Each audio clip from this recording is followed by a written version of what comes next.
And we're live, How's everybody doing? Wait, hold on one second. I have this mic set up. Let me see if I can make it work. Damn, I should have tested this before. How's the audio, guys? Let me know. You may notice a new setup. Pretty professional, huh? Mom, look at me. I'm a professional streamer now. I wish I could promise that this would be the setup from here on out, but I'm on the road too much to have a consistent setup. But I am trying to constantly improve the quality. So welcome, everybody. Good to see you. It's been a few weeks. It's been a few weeks now. Life has been hectic. Today, we're going to do a call-in show. The format's going to be a little bit different. Normally, we just kind of drop the link and anybody could hop on. But today, I have some pre-planned guests that are going to come on for 15 to 20-minute segments. We're going to have Dr. Mimi Syed on. She is the doctor who took the controversial photo for the New York Times cover of the article about the horrific things the doctors in Gaza saw. There was that one CT scan of the bullet in the skull. Many people thought it was fake. Well, Dr. Mimi Syed is the one who took that photo. So we're going to be speaking to her. Afterwards, we're going to have an up-and-coming podcaster, Rafi Pinsky. I believe that's his name. Rafi Pinsky on. Yep, he's going to join us for a little chat. And then we're going to drop a link and just have a free-for-all, Let me know where in the world you're tuning in from. Cool. Now, maybe before we get into the heavier stuff, let's get into something else that many may consider heavy, but I guess considerably less heavy than dead children. The election. Quite the election we had. Decisive victory for Trump. Which, in a sense, I imagine a decisive victory for either side is probably preferred. It kind of leaves no doubt as to who the winner is. And I've kind of been reflecting on it. And, maybe I should have shared some election thoughts prior to the election, but hey, here's some post thoughts. So I have a lot of friends who voted for Trump and a lot of friends who voted for Kamala. And the difference between them in terms of values, compassion, worldview is actually quite negligible. I can't tell a distinction between the quality of these people and who they're voting for. And this might come as a surprise to many because we've gotten this impression that the other side must be a bunch of lunatics. They must be crazy or racist or hateful.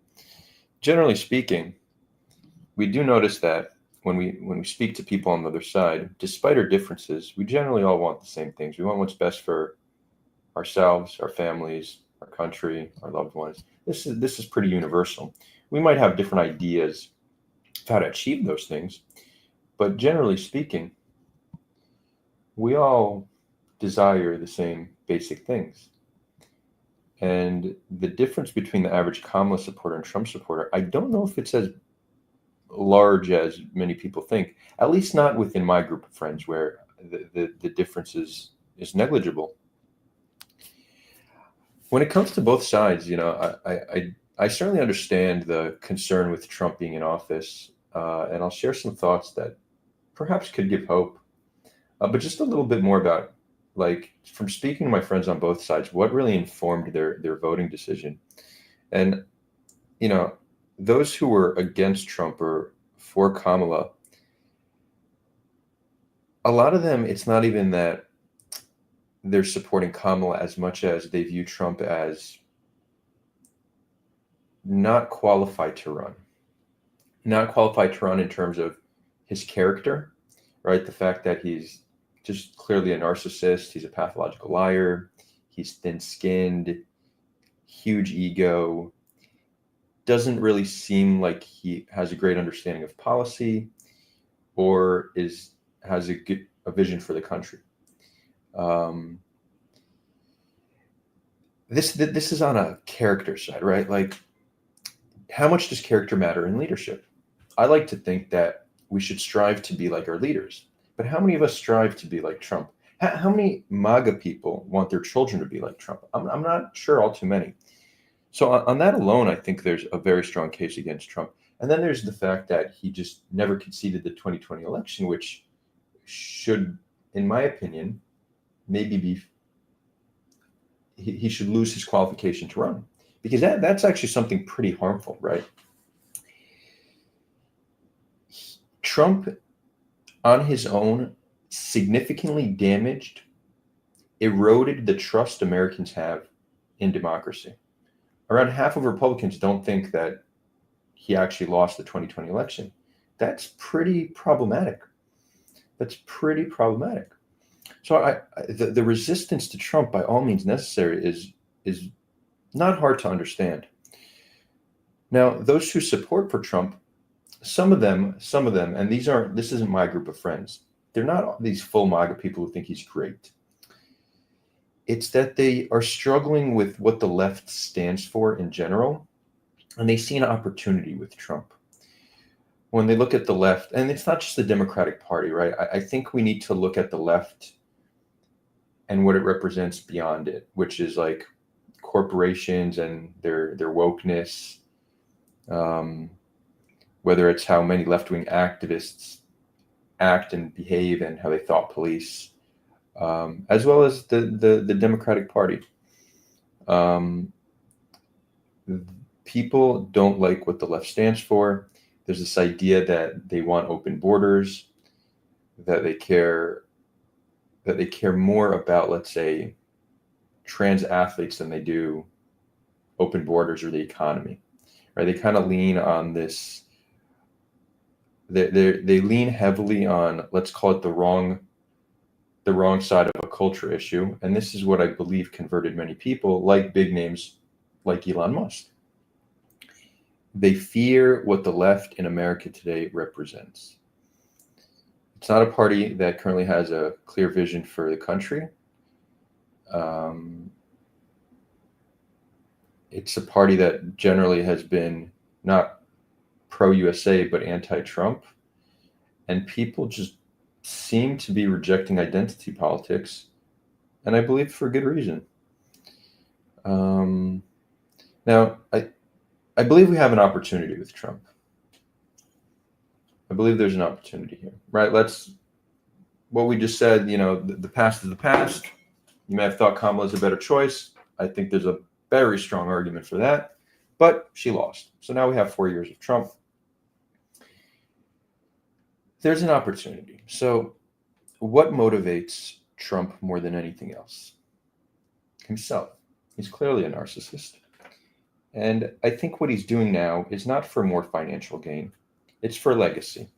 And I think the case can be made that most leaders are working for legacy. But I think Trump is in a unique position that he's not beholden to the party like other politicians. This is his last go at it, and he really, really wants to be remembered as the best president to ever live. That's just how he's wired, right? He wants to accomplish that. Does he have the means to accomplish that?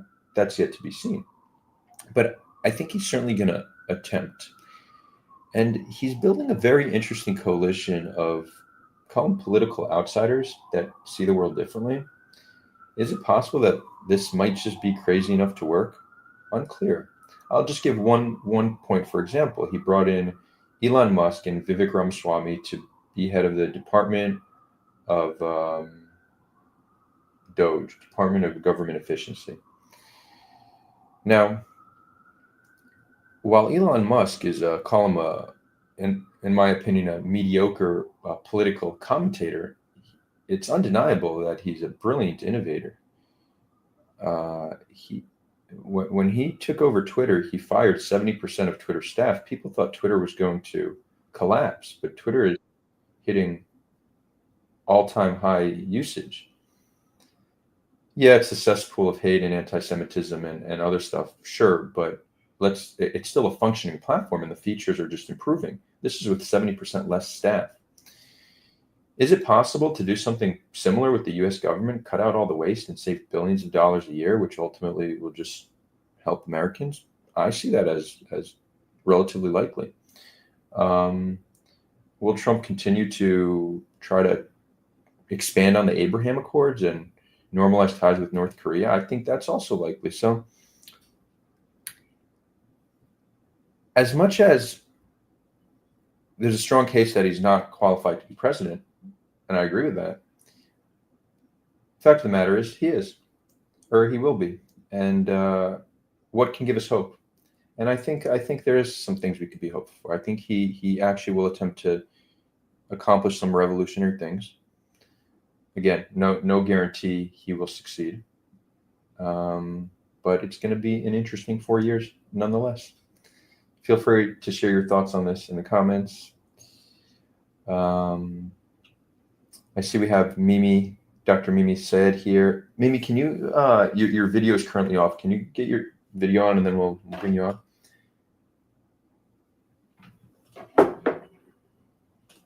Nomad tells us that the biggest sin of Elon is changing the name from Twitter to X. I agree completely.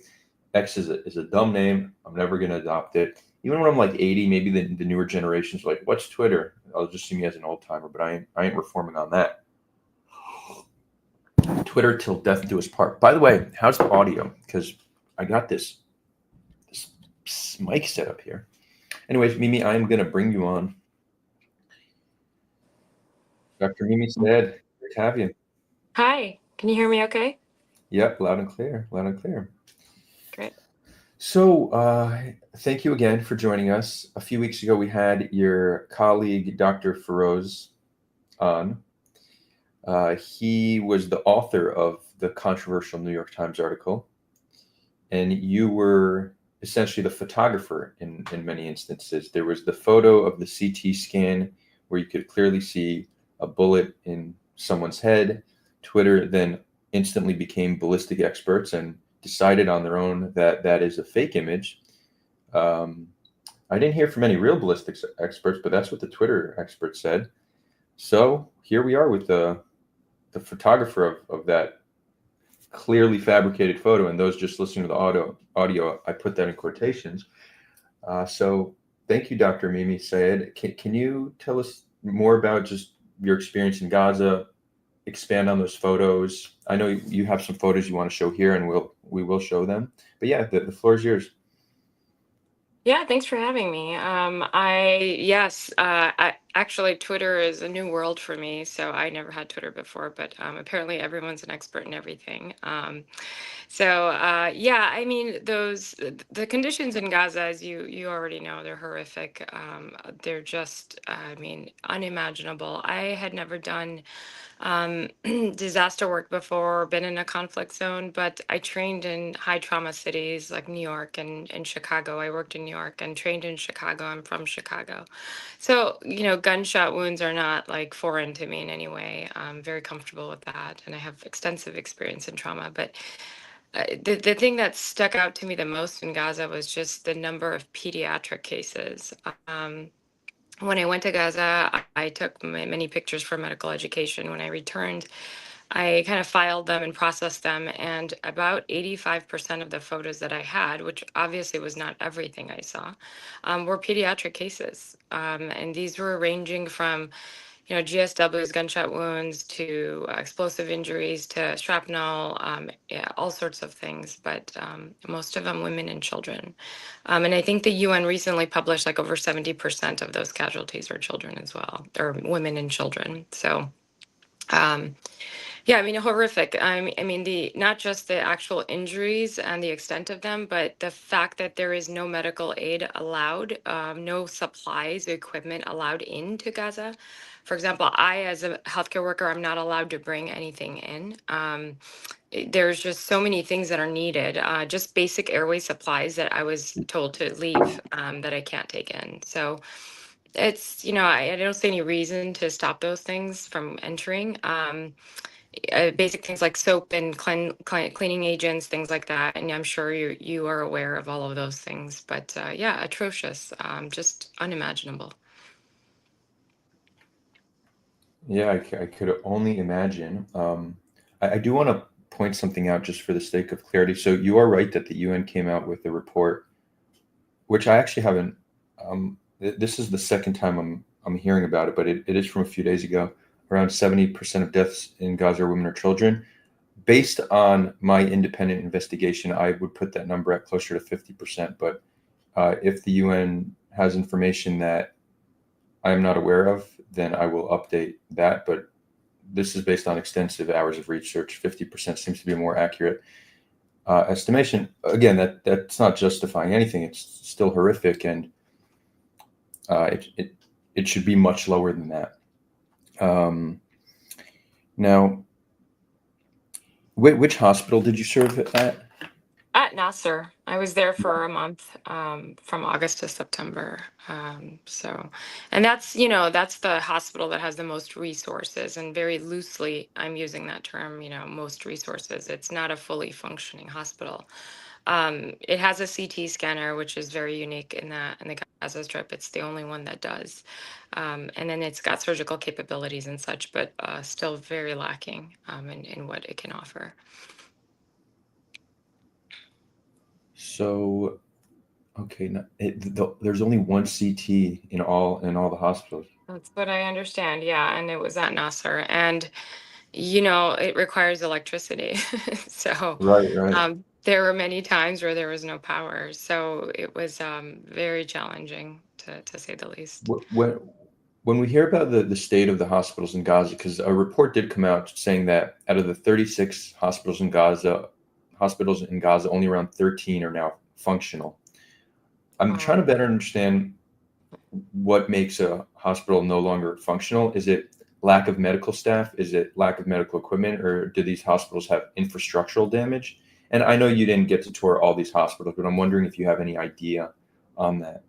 Yeah, so you're using the term hospital in the sense that we use the standard here in the US, or somewhere else that's fully functioning. That a hospital requires much more than just a tent. They're calling the field hospitals hospitals. Many of them are just basic triage, basic like first aid care. A hospital is functional when it can do all of its necessary things to save lives, to provide the care, the ongoing care. None of the hospitals are, in fact, fully functional. Fully functional is a contextual term. It's fully functional. Nasser is based on comparing it to all the other hospitals. You can't do surgery at every hospital. You can't do wound care at every hospital. You can't treat burns at every hospital. So those terms are very loosely used, and I'm not sure 13 is accurate right now. But Nasser, of course, I was at Nasser, and that was the hospital with the most resources, and that was saying not much because I was there and I saw that there was not gauze at certain times. We couldn't do surgery because we ran out of gauze. That's not a fully functioning hospital. If Right. you are cleaning the floors of a hospital with dirty water and just pushing it around, that's not a fully functioning hospital.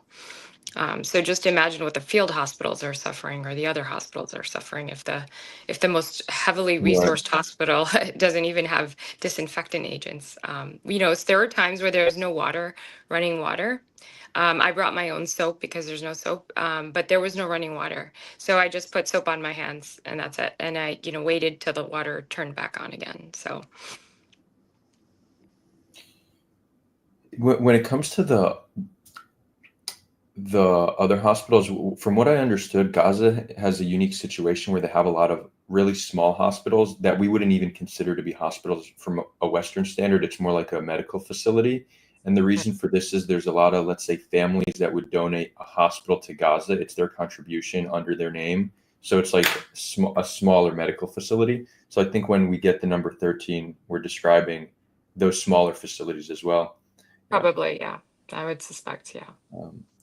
So what do you do if you need to do surgery but you don't have the equipment? You don't do surgery. There was a day where surgery was halted because there was no gowns or gauze. I saw them make like makeshift gowns, just out of torn things. There was in the ER in the trauma bay that I was working, because they wanted to kind of preserve the sterile gauze. They made gauze out of like pieces of cotton and just kind of rolled them up. And it's just I mean, it's not necessary. You just become creative and you just do what you can. But yeah, for example, neurosurgery, right? Neurosurgery requires like almost a day of no traffic inside of the OR just to sterilize it. So in normal circumstances, that's how neurosurgery ORs operate. You can't have any sort of contamination. There was flies in the OR. I mean, that's not a sterile environment, but it's like by any standard. So doing the surgery for someone is probably more harmful than not doing it, because they'll end up with terrible infections, especially when it comes to Mm. neurosurgery. Mm. And from what I understood, if you're malnourished, you're not going to heal nearly as well. Exactly, and almost everybody is malnourished, or even the healthcare workers. So healing is completely delayed for that reason. So anyone who does receive intervention, the post-op care is non-existent for a lot of reasons. Not only because they're malnourished, but because they're going back to a dirty environment where they can't even care for their wounds, their post-op wounds, or any other aftercare instructions that they have. When you say that almost everyone's malnourished, how can you tell? What's a sign that you can conclude something like that? So there's something called temporal wasting, right? There's this area here in your temple that shouldn't have a huge indentation in it. Most of the people there have that. It's a huge indentation, and it's a term that we actually use in medical charting, temporal wasting, and a lot of people have that there. The healthcare workers themselves, I mean, they show you pictures of them before this all started, and it's like you're looking at a different person. And that's a rapid weight loss. So anytime you have a rapid weight loss, you're going to be deficient in minerals and Mm, nutrients. mm, So mm, that's the state of most of the people there. And the children, children can become malnourished very easily, very quickly. And most of those children, they're so small for their age. I mean, I saw kids similar to my kids' age, and they were like half the size.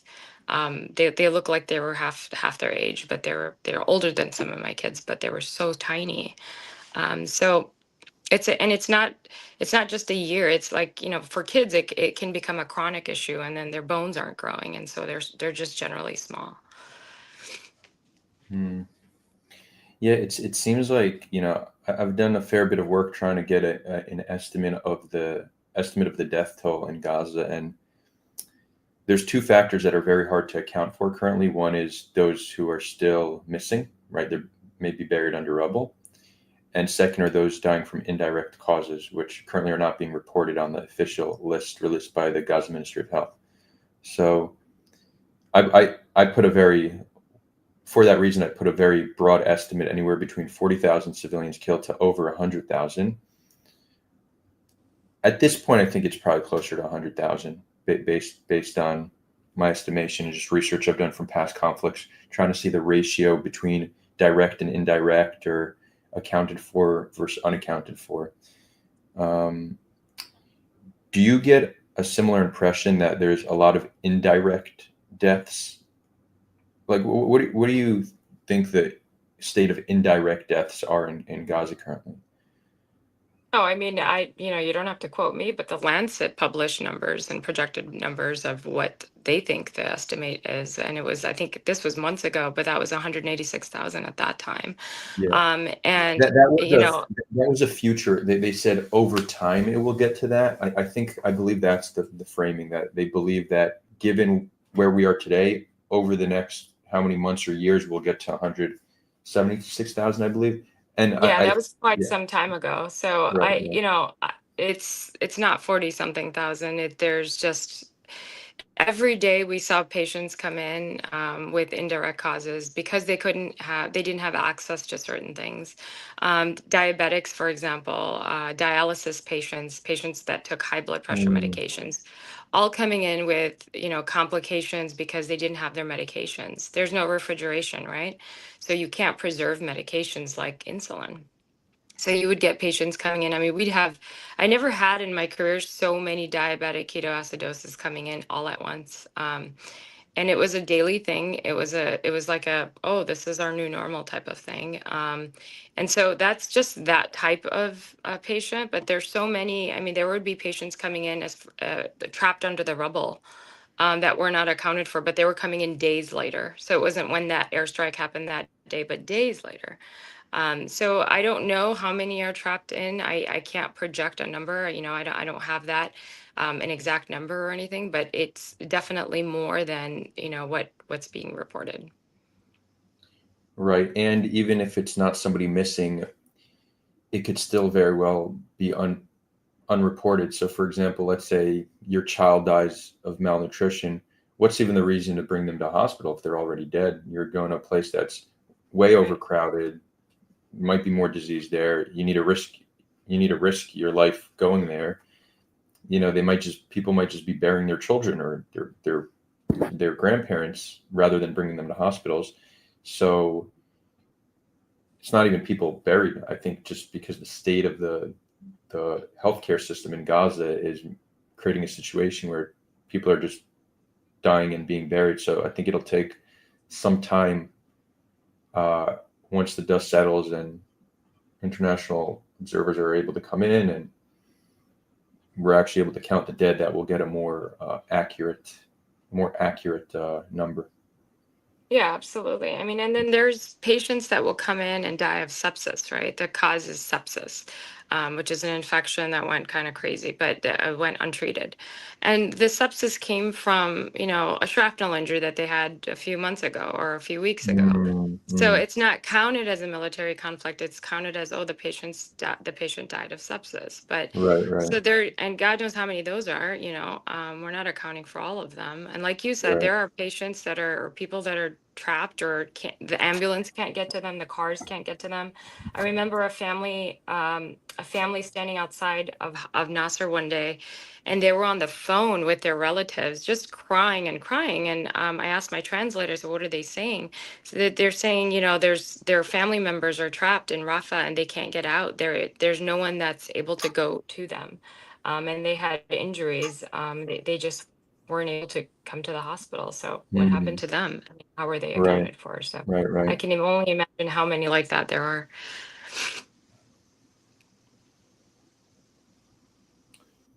Quite horrific, to say the least. Would you like to show some of the photos that you sent me? Yeah, yeah. Yeah. Sure. If you can bring them up, Yeah, let's bring absolutely. them up. I can talk about them. So these are photos that the New York Times didn't want to publish. Is that I right? sent you quite a few, but The, for I showed you some of them, I'm talking but about the ones you sent specifically yesterday. yeah, I sent All you right, quite a we'll few open it up. yesterday. Yeah. So to viewers, a little warning. It's a, I think one of them is a little bit gruesome. Nothing horrific, but if you're super sensitive, I would maybe not look at this part. So these, I think all of the ones that I sent you were all kids with reported quadcopters that shot them. Yeah, this is a child that was shot in the head and reported to be a quadcopter. Uh, so those, yeah, I sent you multiple with children that were, Yep. you know, So we have reported this one. quadcopter. Yeah. So this is the quadcopter reporting that comes from the family. Yeah, so every time a patient would come in or a mass casualty, you know, it was normal practice to ask what happened. And I had a translator with me at all times. And we would say, what happened? And they would say, oh, a quadcopter came and, you know, shot them. Or we heard a quadcopter, we saw a quadcopter. And so that famous kind of picture with the child with the bullet in the head in New York Times, that was you know, a child that, you know, was reportedly eating breakfast in her tent, and then a quadcopter came and shot her. Um, and so that was very common. That was what was reported. You know, in my time there, I didn't hear anyone say sniper. They would always say quadcopter, and it was mixed in with the other casualties. So there would be like an airstrike, for example, and then there would be patients coming in with explosive injury, but then there were also patients coming in with single shots that were reported to be quadcopters at the same time. I Interesting. mean, there were similar injuries. So And we look for patterns a lot of times, like patterns start to stick out and, you start to notice these things. But it would be patients with similar injuries. For example, there was a day where the entire ICU was filled with single gunshots to the head. All of the patients were, teenagers or they were all palliative care. They were intubated when they were alive when they arrived. But there was nothing to do for them because the injury was just so devastating. So it was pretty common. And for those who don't know, a quadcopter is think of it as like an armed drone type of thing, a drone that can shoot, which means whoever's taking these shots is sitting behind a computer, um, taking these shots. They And I themselves are don't, not. and I don't know, Adar, you probably know better than I do. And I think some of these have like artificial intelligence too, because um, I don't know how they work, but I would imagine that Yeah, like I that's think probably for the most happening. part, AI is not taking the actual shot, just helping with data collection. So it might inform about there's a viable target, for example. How much weight the actual person pulling the trigger is giving the AI, that's hard to know, but AI is being used to some extent to identify targets and whatnot. Um, Well, that's what I wanted to, mention is yeah. that that's something I noticed is when we would see these patients come in, they would usually have like a similar demographic.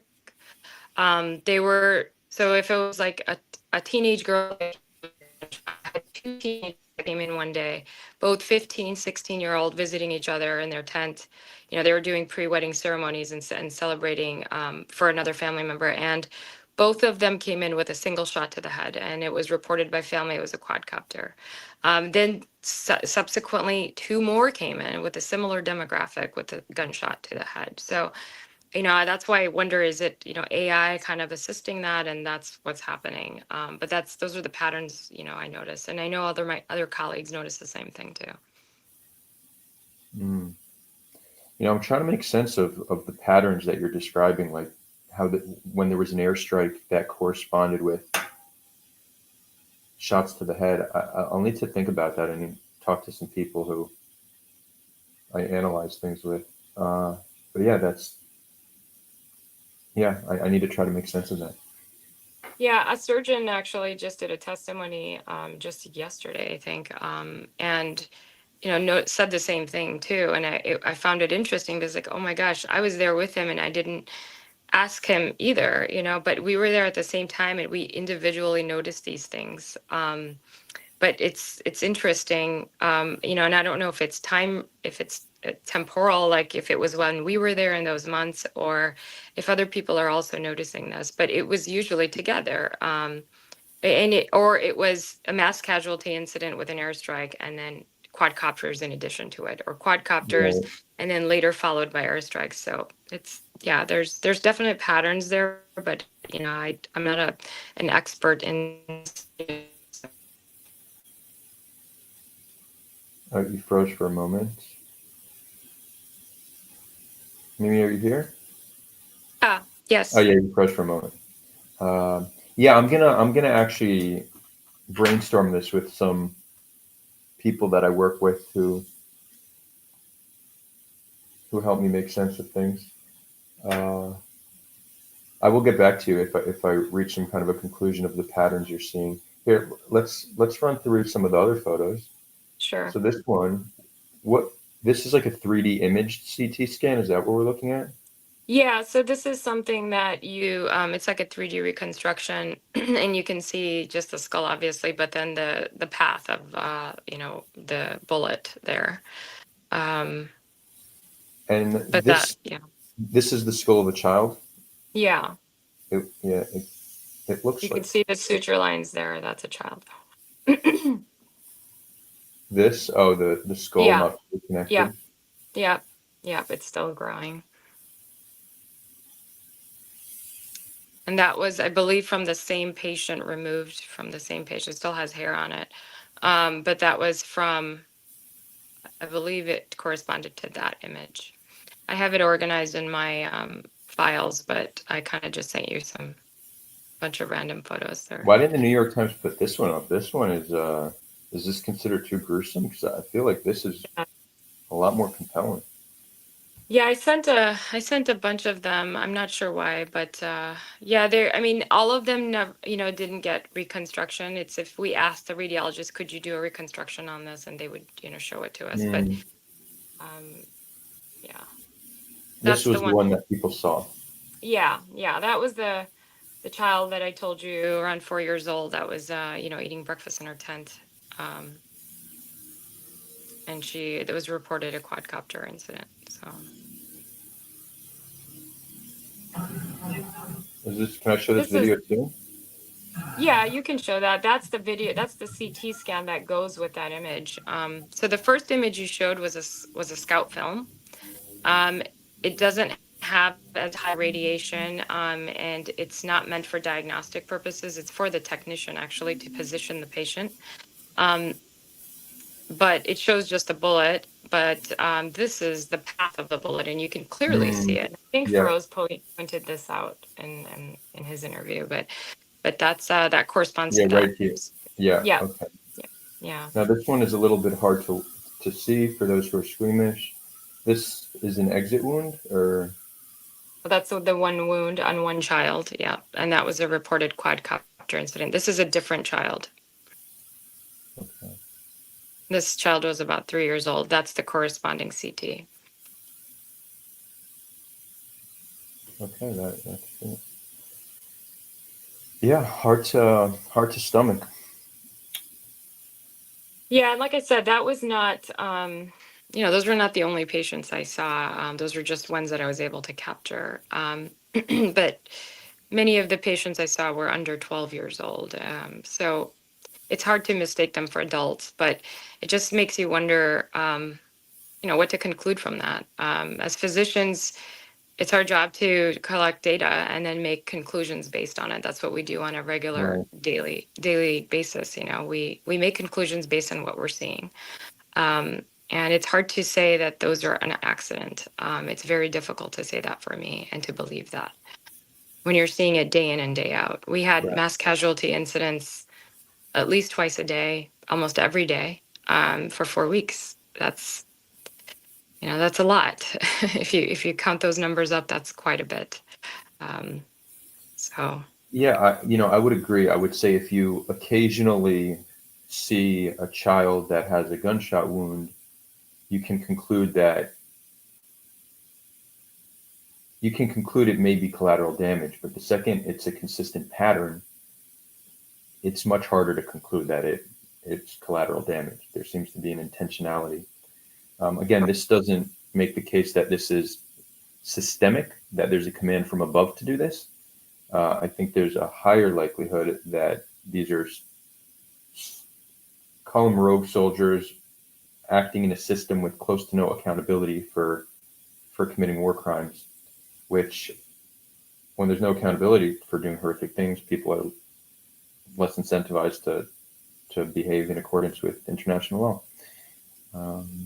Yeah, I mean, I don't know if the higher ups know about it. I mean, I can't imagine they don't know about it. If this has been, reported over and over and over again, it's hard to just say I didn't know about it. Oh no, I think they might know. I think there's a difference between them turning a blind eye and commanding it themselves. So I think they very well do know about it. They're just turning a blind eye. It would be harder to prove they're commanding it. They might be. It's just there's no way to actually prove that. But we do know that there's a social cost in Israel, a social and political cost to holding soldiers accountable. We saw that when the prison guards in Sde Teiman were arrested. So turning a blind eye is the convenient thing to do. Unfortunately. Unfortunately. Yeah. Mm-hmm. Super Kripke goes, the dust on the screen gives you a sense of the hospital itself. I think that's a good point. The one here, let me try to pull that up real quick. And that was one thing that people on Twitter were saying, well, what's the jagged edges on the bullet? Well, those are pixels, and it's pixelated because I'm taking a picture of a computer screen that's probably antiquated. These are not like high resolution images. You can see the, here, let me pull it up real quick so people can see. You see all that dust down there? It shows, I mean, a hospital that's functioning properly is not going to have a computer screen that's that dirty. Right. Right. Yeah, it shows the state. Yeah. On a more personal level, I recognize that to be a doctor that deals with trauma, you very well might be bringing on trauma to yourself, right? You're dealing with physical trauma, but you're taking on an emotional trauma. Do you feel that what you saw in Gaza, even though you were used to seeing, let's say, gunshot wounds, was a different level of horror that you're feeling some kind of emotional or psychological impact of? Oh, I'm sure. I mean, I'm sure we all have. And, when I think about it, it's nothing compared to the healthcare workers and the people in Gaza. So that's what keeps me going. They've been doing this day in and day out for over a year. So whatever I'm feeling, it's nothing compared to that. So I think that, I'm sure all of us have endured this trauma, and at some point we'll deal with it. But um, so, it's important as a whole and focus on that. But of course, it's traumatic. Anyone with any sensibility is going to have some kind of traumatic response to this, because this is not normal. This is not natural. In fact, this is not American. This is un-American, to just turn a blind eye and to not say anything when you witness something like this. It's un-American the way America should be. Unfortunately, the standard of leveling buildings and using this amount of heavy firepower in populated cities is a standard that the United States set, at least in the 21st century. Israel has taken it to a whole nother level the past year, but it's certainly propped up and supported, and I don't know if I want to use the word inspired by, but definitely in a sense seems influenced by Israel's engagement in Iraq, for example. And this whole idea, how the concept of an airstrike is normalized. I want us to really think about that, right? What's an airstrike? An airstrike is dropping hundreds to thousands of pounds of explosives, generally on a populated, on an area that has civilians. Think about the destruction that causes. Yeah, Not just these the are physical, the intense. psychological. It's Right, the right, whole idea that it's just some airstrikes. It's precision airstrikes. right. We're going to look Yeah, back. We're going to look back and see this as truly barbaric. I Um, just learned what bunker bombs were. I mean, I'm not military trained or anything, but bunker bombs are not meant to be dropped on tents. These are meant to destroy underground, and these are being dropped on tents with children in it. So, like you said, I mean, this is not normal. This is not natural. And like I was saying before about, I grew up I grew up in the United States. I was born and raised in the United States. I don't know anything else. My parents raised us very patriotic, in fact. And this feels very un-American to me. mhm. And that's why I feel the need to work towards ending it, to help towards ending it, and to witness what we've seen. It's just I can't understand as a patriotic American how you can just look the other way. That's to me still it's mind boggling to me. I don't understand it. Yeah, yeah. I think it's sad, but it's their legacy that they're ruining with what side here they're taking.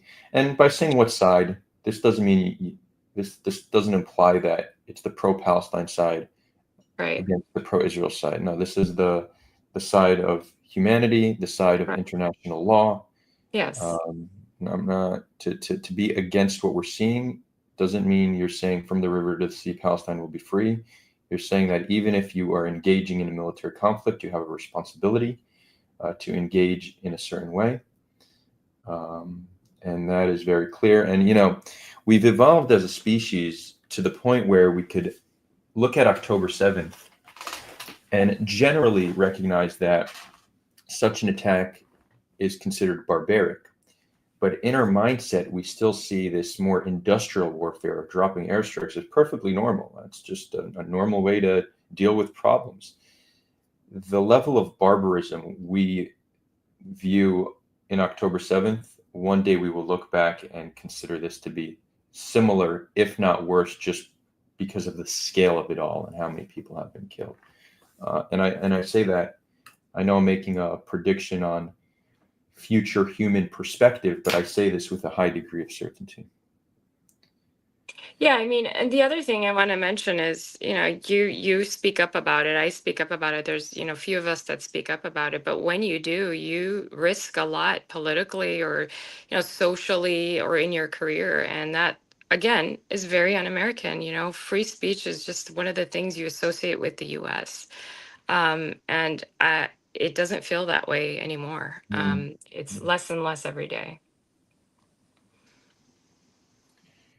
We have a question from one of the viewers. By the way, the same viewer says that Dr. Syed is a patriot, so I'm getting a compliment there.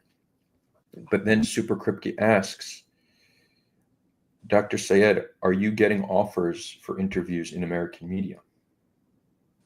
Some, yes. That's positive that there is some coverage of it. Certainly not enough, but well, I mean, recently someone reached out about the polio vaccine, and they want to know about the polio vaccine. And it frustrates me a little bit because we're talking about polio vaccines when we're dropping bombs on children. Well, those polio vaccines are useless, and really, it's kind of losing sight of what's important there. Right. Vaccines don't protect against large bunker bombs and drones and quadcopters shooting at you. So it's hard to talk about something like a vaccine when that's happening, or just a systemic destruction of the infrastructure of their population. That's the most important thing to talk about, not a polio vaccine. But yeah, those, it depends. It depends on the time and what they're interested in, but they do reach out sometimes. Yeah, well put. Any final thoughts? Anything you'd like to share with us before we wrap it up? Yeah, I mean, just what I was saying at the end there, this is and I hope that your viewers and other people recognize that this is a systemic destruction of this population. There's no other way to describe it. When you witness it, you know it. Halting education for children for over a year is not normal. Stopping cleaning agents from coming in, like disinfectants from coming in. I don't see a reason to stop medical aid from coming in. I don't see a reason to stop food from coming in. Those are all strategic things, in my opinion, and I think that that's pretty common knowledge at this point. But this is not necessary. If you are trying to defend your country, it's not necessary to stop those things from coming in. And if you have healthcare workers that have been background checked and vetted by the organizations, by NGOs, why are you stopping them from bringing in life-saving medical equipment and supplies? That's what I want to know. So, those are just some thoughts that people should have, some questions about why is it happening like this? Why are you stopping simple things from coming in? And that's the bottom line. I'm not the only healthcare worker saying this. Many of us have witnessed this and are speaking to it.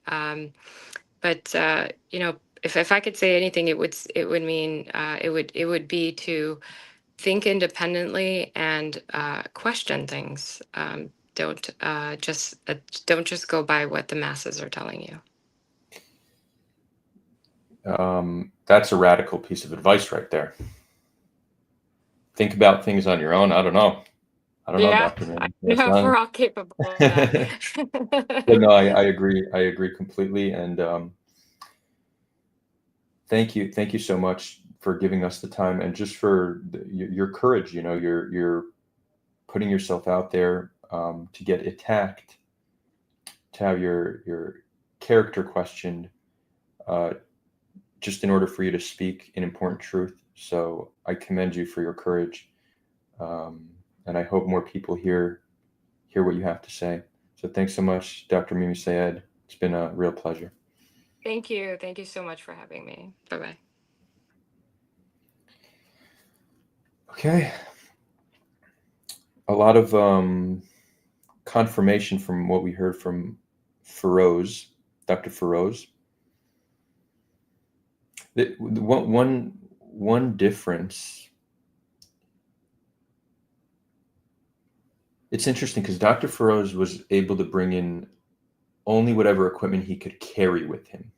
So it seems like he was able to bring in a little bit more, but it just the fact that doctors are bringing their own equipment doesn't make any sense. I mean, the aid should be coming in.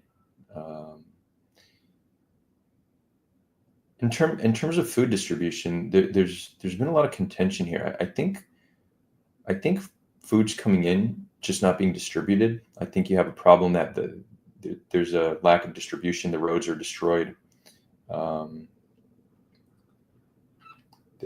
There's no organization or institution that's in charge of this food distribution, so it's kind of chaotic. People are risking their lives trying to get flour. Also, I would imagine the quality of the food is probably like a lot of flour, really heavy on the carbs, low on the protein, low on the fresh produce. These are harder to transport. So even if looking at how many calories are coming in actually is not the right way to look at it, it's the quality of the calories.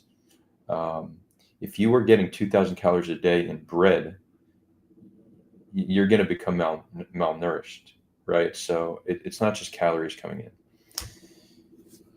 Cool. We are now going to have Rafi join us. Just let him know that we're ready. What do you all make of the fact that there were these airstrikes that corresponded with quadcopter shootings? I need to think about that more. It's very interesting. Hard to know how to make sense of that.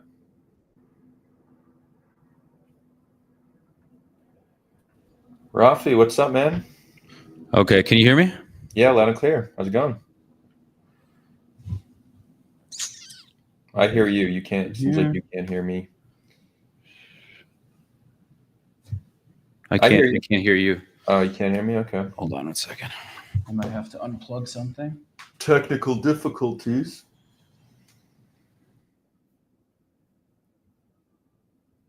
Can you hear me now?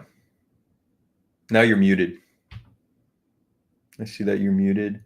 You might have some headphone, some Bluetooth thing connected.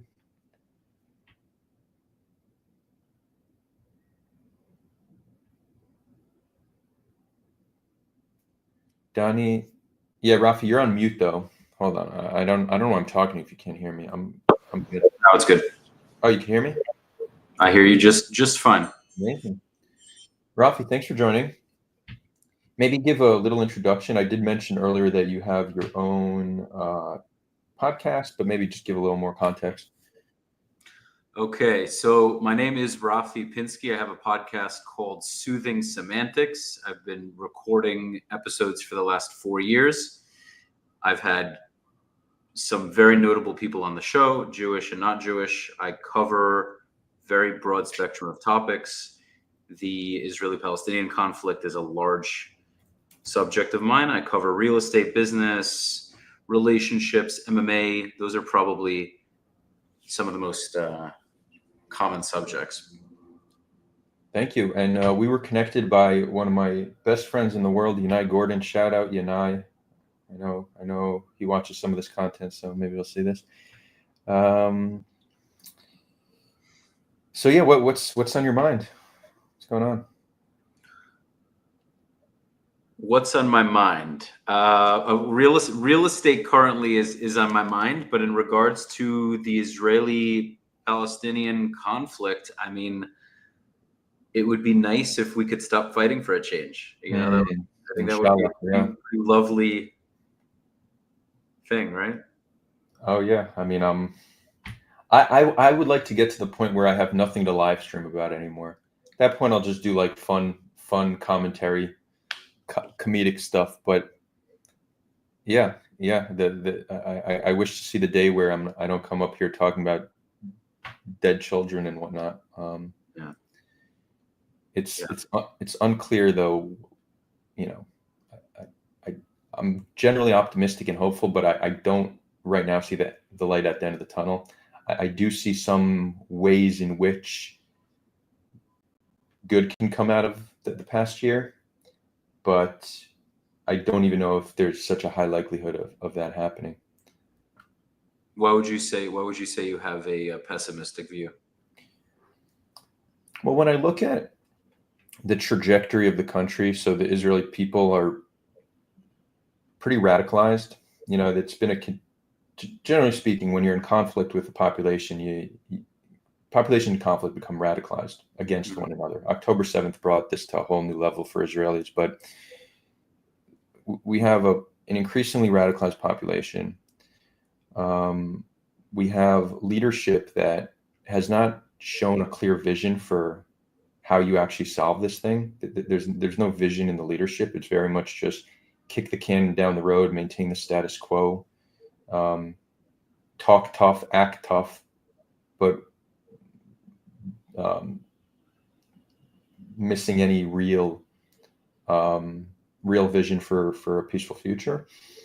And currently the most powerful countries in the world are not, or at least the United States has tried to be a partner for peace, but in my opinion, gives Israel too much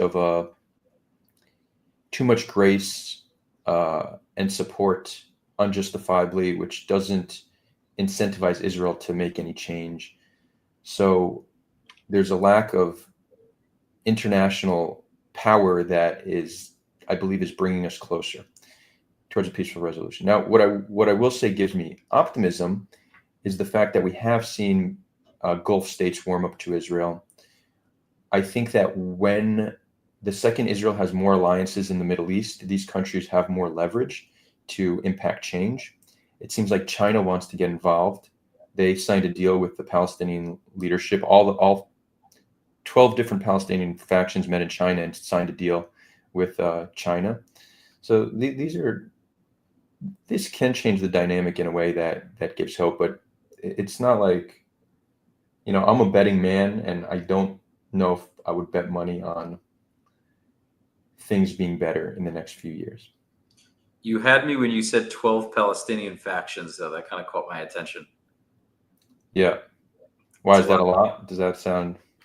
I think it's a large number of factions. There's so many points here, so many points to unpack. What I'm curious to know is where do you stand? Do you have a strong stance? Are you kind of more fluid? Are you more right-leaning, left-leaning? Where do you feel you stand?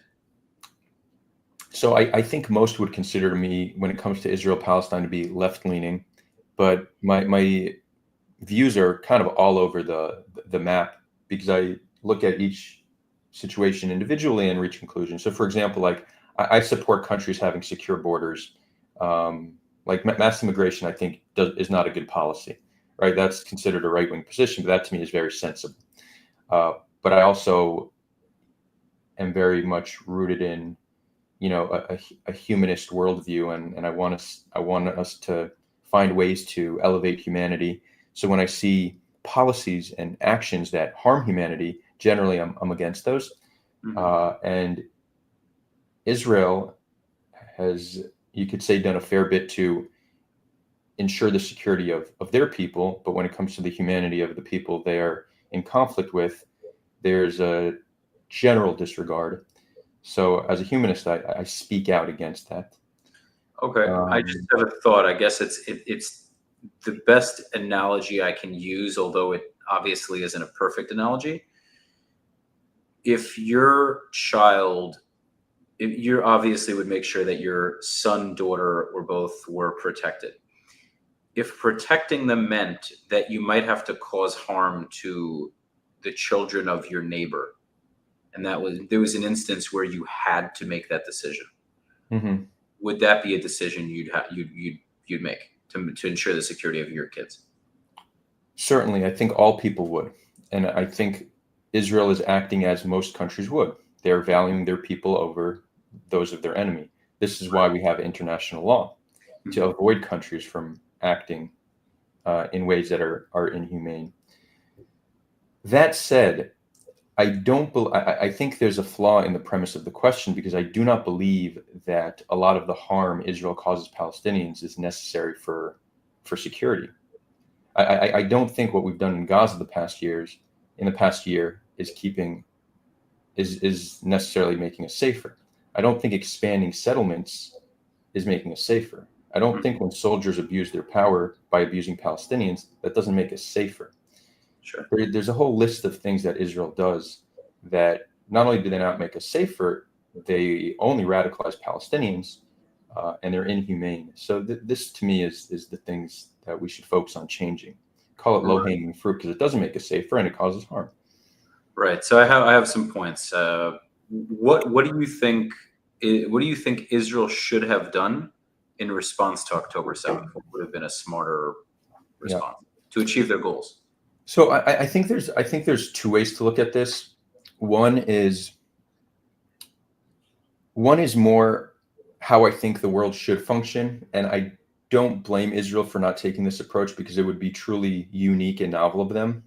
We haven't seen an instance of another country doing this, so I'm not holding Israel to a higher standard. But one would be to actually be very rational, calm, and collected about what you do. So we very well on October 7th could have said, okay, we have a horrific situation. We have 250 hostages in Gaza. Hamas is hiding underneath Gaza. In order for us to take them out, we will need to likely kill many of our own hostages, lose many of our own soldiers, become more isolated internationally, take a huge blow to the economy, have a front opened on many other parts of the country, like Lebanon, and I think we didn't expect Iran to be so involved and Yemen to be so involved, but it could have predicted that this would escalate things in the north. We could have predicted on October 7th that if we were going to try to defeat Hamas militarily, this will be the cost. More soldiers died, many civilians killed, blow to the economy, hostages not being returned, and maybe, only maybe, will we defeat Hamas. There's no guarantee that they're defeated. We understand the challenge with urban insurgency. So this whole idea of going against all that rationale, which is rock solid, and saying, no, we got hit, we need to hit back, we need to destroy them, and in destroying them, we're going to destroy Gaza on the way. That's a very emotional, vengeance-fueled response. Now, the reason I said what I've suggested isn't realistic is because currently the way the world functions is not to be that rational when it comes to dealing with conflict. It's you hit me, I'm going to hit you back. So I'm proposing that because I believe that's where the world should go and where the world will go as we continue to evolve as a species. Now, let's say Israel says, no, I'm not going to accept that. I'm not going to accept not taking it to Hamas. Look what they did to us. We need to strike them back. We need to show them that we're strong. I would consider that to be a more emotional response, but I understand where that comes from. If you are deciding to fight Hamas militarily, you then need to take the highest degree of care for civilians, which Israel has not done. So there's a lot Israel could have done differently. So you're saying that, in a sense, and correct me if I'm misunderstanding, you're saying that as a response to 250 hostages, and we can put Israeli soldiers aside, I'm not putting them aside, but counting civilian deaths, it was probably close to 1,000. On October 7th, it was around 800. So our thought should be worrying about the Gazan civilians before making our decision, before deciding how to respond. We should prioritize their civilians. Well, I would think that we should care about the civilians, any civilian, but even if we exclude that entirely as a factor, it's to try to release 250 hostages. We just killed 400 soldiers, and we didn't get the hostages back. We got some back through negotiation. I have an answer to that, and I think that that's because we, if anything, and you might, and I'm happy to explain this further. we prolonged this war a lot longer than we should have. What we should have done has been a lot more.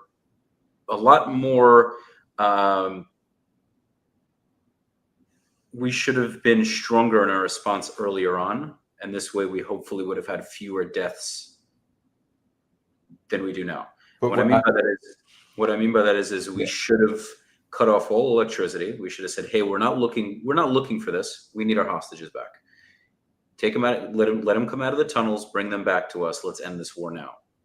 And if it doesn't end, and if they're not willing to do what we need them to do to bring these hostages back, then we must do what needs to be done. Because what people don't seem to get is that they look at a TV screen and they see hostages in tunnels, and they eat their cereal and they don't really think about it. But if somebody kidnapped their daughter or their son or their spouse or their cousin, they would be willing to do unspeakable things to the enemy. Most people, whether they'd be able to personally do it or have somebody else do it,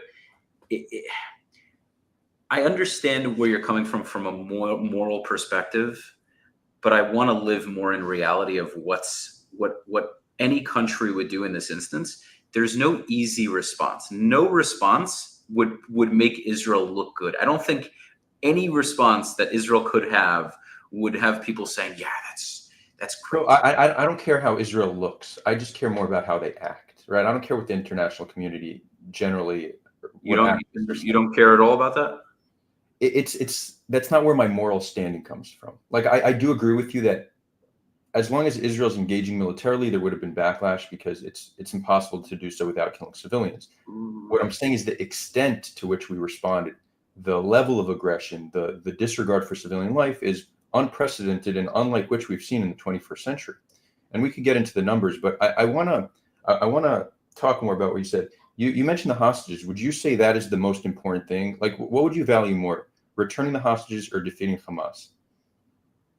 I would say defeating Hamas, but more so creating an environment where Gazans are not able and or willing to attack us. Because if we defeat Hamas, Islamic Jihad may be in power. There may be other militant groups that may take over. There has to be an understanding from the Gazan side that the juice isn't worth the squeeze. Because we know that most of them would love to take the entire country if they could. They don't want to share this. They want the whole thing. So there has to be an understanding that Israel has won this. If you want to live in Gaza peacefully, go ahead. You're not taking the whole thing. It's not happening. This is what Hamas wants. This is what most Gazans want. I think the problem is that Jews are not willing to say what's true. And this isn't because I have a hatred for Arabs. I just think that they have to eventually admit, whether they like to or not, whether they want to or not, that the Jews rule the land now. Okay, and they can live with us. We can live amongst each other, hopefully. But this whole river to the sea concept has to go away, because then it essentially says the Jews cannot rule this land. Maybe they'll let us live there. Maybe. I don't think so. They'll probably kill a large percentage of us if they had their way, but we would be second-class citizens like the Mizrahim were in the Middle East. So I just want to, because initially you focused primarily on getting the hostages back, and now you're saying defeating Hamas is more important. These two things are incompatible, right? They are two of our stated goals, but they're contradictory. Because to get the hostages back, all we need to do is sign a peace agreement, release some amount of Palestinian prisoners, and the hostages. We had a hostage deal on the table.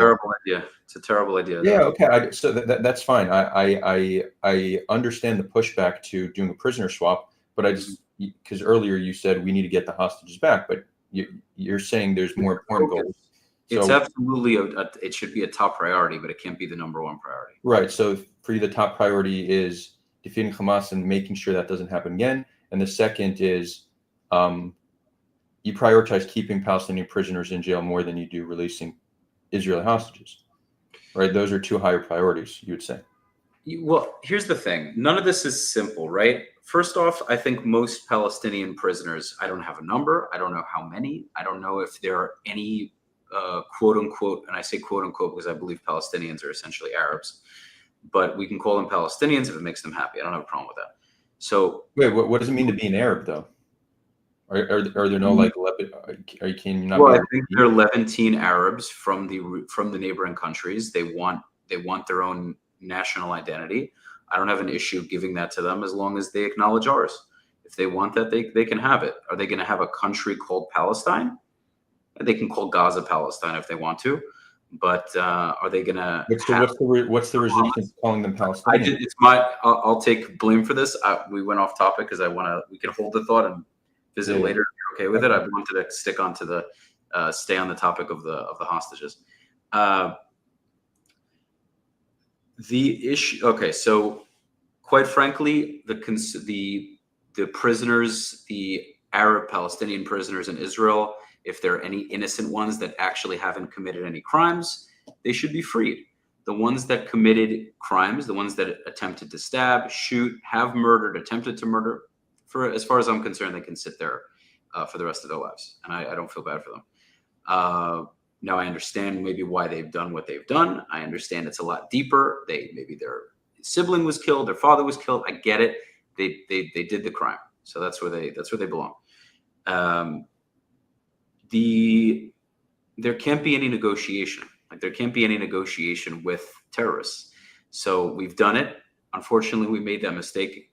Israel made that mistake, and now we have to live with that. So I think now we have to focus on how to make sure hostage taking doesn't happen anymore, because now it's happened multiple times. And Hamas knows that is their bargaining chip. It gives them a tremendous amount of leverage.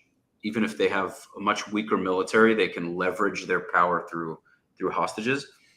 And we have to make sure that that's not an incentive that we give them. So first and foremost, we need to defeat them militarily.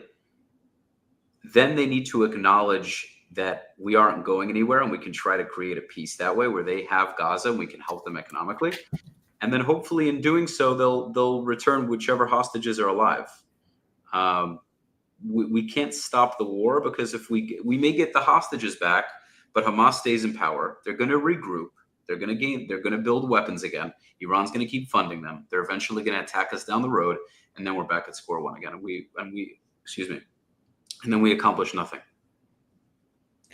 So the reason why I think that even if they remain in power, they don't pose as great a threat as many people make it seem, is because October 7th was our failure more than it was their success. That was entirely avoidable. The fact that they were able to infiltrate our sovereign territory with thousands of people is completely our failure. We could have avoided another October 7th simply by better security. So I don't think the only way to secure our borders is to flatten Gaza. I think that's one way to do it, but there's the path of less harm and the path of more harm, right? So I think I don't disagree with you that there's a military solution that we can just cause so much death and destruction to Palestinians that they might just give up. Again, there's no guarantee that happens, but I could see that being a viable path. That's not even what I want. Just real quick, it's hard for me to support any path that sees so much death and destruction when there's potential paths that see far less. Right? I generally gravitate towards the path of reduced harm if it still seems to be viable. Right? It seems like a better moral framework to engage in violence as an absolute last resort and not as just the norm. Right. I also think the Middle East operates differently. It operates on respect. Unfortunately, I think if we had any weaker of a response, I think the problem with Israel for many, many, many years is that they tiptoe around ideas. They don't say things with their chest. They're constantly, what would the word be? Backfooting or backtracking. They say something and then they take it back, or they apologize, or they appease. The Israeli government is very wishy-washy. It always has been. And so I think the Arab world says, you sure you guys belong here? You sure this is your country? Because you don't seem so sure about it. So if you want to give it back to us, we'll take it, or we'll just keep fighting you, because it seems like fighting you seems to get us what we want. So if we keep fighting you little by little, maybe we'll get a little piece of land here, and maybe you'll give us a little piece of land there. And then eventually, when your back is turned, we'll just take the whole thing. I mean, it's so evident to me that that's the case. I don't even blame them. I mean, I don't know. That seems highly speculative that the reason that they continue to fight us is because we're not decisive in our decisions. It's so true.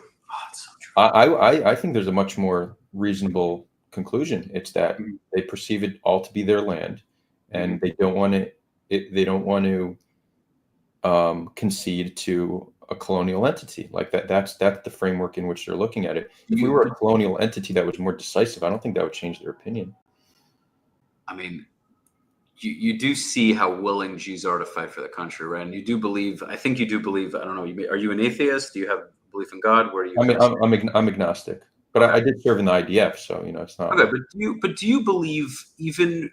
You can't say religion aside, because this is a religious war at the end of the day. It's not. It's much more of a religious war than a land dispute, and that's easily proven because. I disagree. I think it's more of a land dispute. I think it's much more of a religious war. If all of the Jews in Israel converted to Islam, the war would be over. Well, that is true, but that's like saying if we gave up the land, it would be over as well. Like, you're pointing to some religious component. It's just, if you entirely, let's say everybody living on the land were atheists, right? I think this is a better way to look at it. Would that solve the conflict? They'd probably fight about something else. If the whole world was atheist, they'd fight over some other stupid. Well, because I think it's a little bit deeper. I think that there's not just a difference in religion. There's a difference in culture. It's a different ethnic group. I do agree that religion plays a major role. I think it's there's tenets to this conflict, and one of the tenets or pillars is religion, without a doubt. I would say religion, and the other would be land. Is culture one? I need to think about it, but I don't think it's as simple as religion. And I'll tell you, why. You have some percentage of the Palestinian population are Christian. They, by and large, have solidarity with their Muslim Palestinian neighbors. You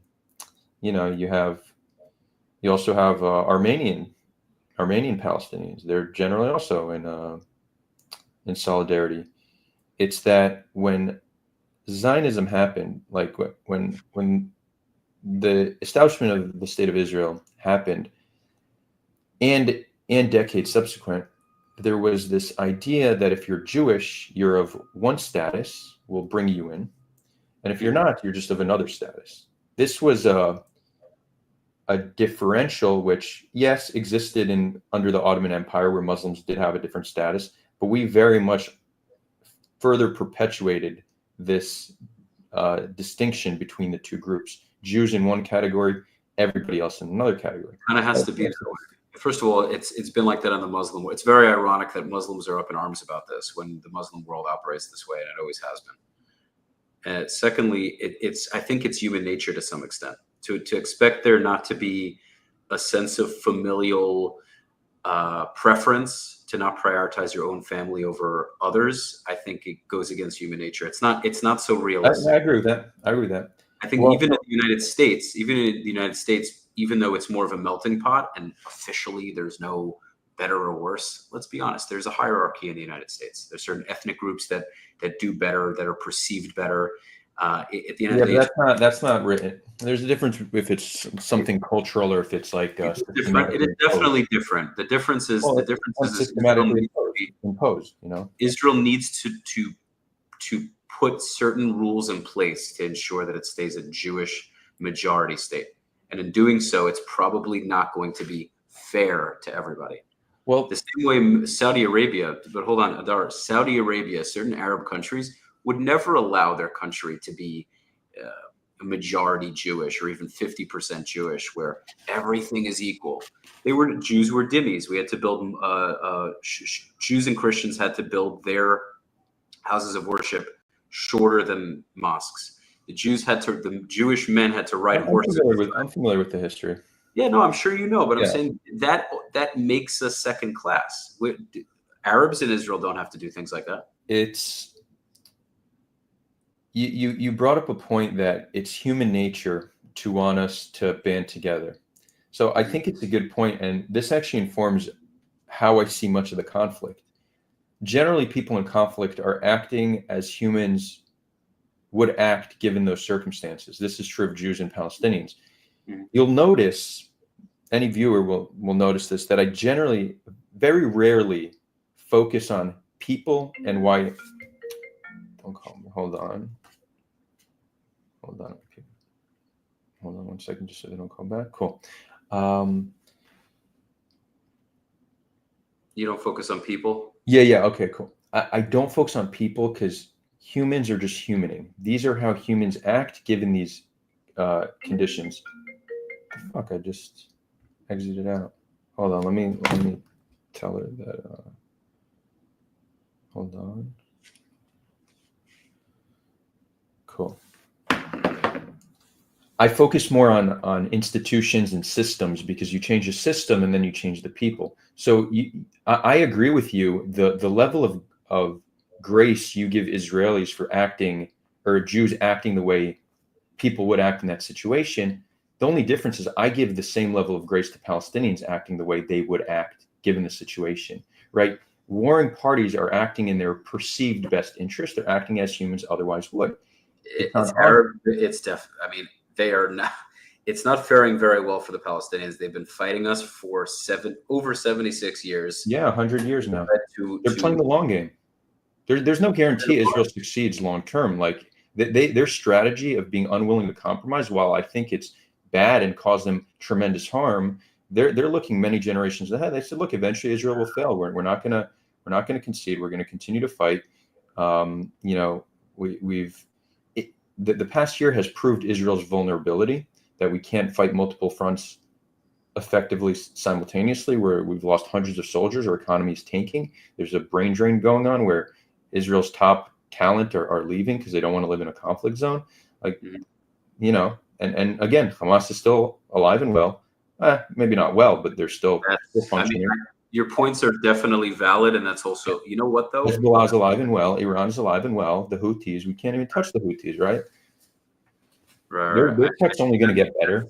That's probably because, believe it or not, I know this is going to sound crazy, Israel has been a lot nicer than most other countries would have been in this instance, and also I disagree with that.